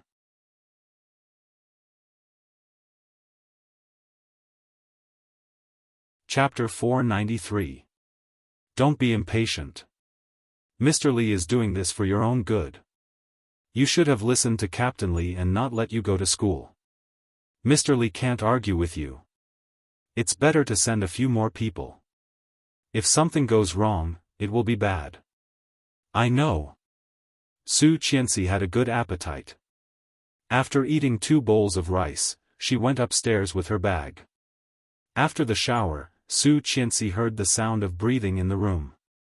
While drying her hair, she walked toward the bed and called, "Honey." However, there was no response. Su Qianxi did not care. Sitting on the bed and drying her hair, she crossed her legs and picked up the pregnancy book on the bedside, flipping through it. However, the breathing became louder and louder. Su Qianxi looked up and saw no one. Putting the book back, Su Qianxi went into the cloakroom and tentatively called, "Honey?" It was dark inside. She turned on the light, but there was no one. Drying her hair and walking out, Su Qianxi looked at the bed again. No one was there. She opened the door and looked out. Li Xicheng had just opened the door and walked in. Seeing her coming out, his cold face softened. Seeing him, Su Qianxi was dazed. At the same time, she heard breathing behind her. Su Qianxi was stiff, and her breathing suddenly became rapid. Her arms were stiff, and she did not even dare to move. Seeing her increasingly strange face, Li Xicheng felt a bit strange. Su Qianxi did not dare to move, sobbing and asking for help. "Honey," Li Xicheng suddenly felt something was wrong. He strode upstairs, taking 3 steps at a time. When he came to Su Qianxi, he found that she was already soaked in cold sweat and stiff. Su Qianxi shivered and whispered, "In the room, there is someone else." Li Xicheng's heart skipped a beat. Hugging her, he called, "Cheng, de." The 2 bodyguards at the door heard the noise and immediately ran in. Seeing Li Xicheng upstairs, the 2 rushed up at the same time. When Cheng and De came up, Li Xicheng hugged Su Qianxi and stared inside. The 2 bodyguards immediately understood and went inside to rummage through it. Li Xicheng and Su Qianxi walked in and saw Ah Cheng open the curtains of the floor-to-ceiling windows. They suddenly saw a hideous clown doll stuck to the window. Su Qianxi shuddered and screamed in fear. He patted her shoulder. "It's okay. Don't be afraid." The clown doll was a mini stereo. As soon as the floor-to-ceiling windows opened, she could hear the sudden breathing sound. It was extremely loud. The bodyguard took down the clown, checked it, and gave it to Li Xicheng. At the same time, the bodyguard Ada handed over a sapphire blue book that he had just found on the windowsill. Under the clown's speaker was a sticky note with messy handwriting. "I heard your wife is pregnant." The strange sound coming from the speaker, coupled with the strange note, made Li Xicheng's heart skip a beat. His eyes, which had no warmth to begin with, were now stained with a layer of frost and deadly venom, making him shudder. Cheng and De had not been with Li Xicheng for long, and it was the first time they had seen a master like this. The 2 looked at each other and stood aside respectfully. Su Qianxi took the sapphire blue book, which had 4 big words printed on it, "Mom's Diary." Opening it, the beautiful handwriting was on the paper. The owner of this book was Tang Menjiang. You're tuning into the Xiaofan's Wuxia Tales YouTube channel. Don't forget to subscribe and join us on this journey to catch the most captivating stories.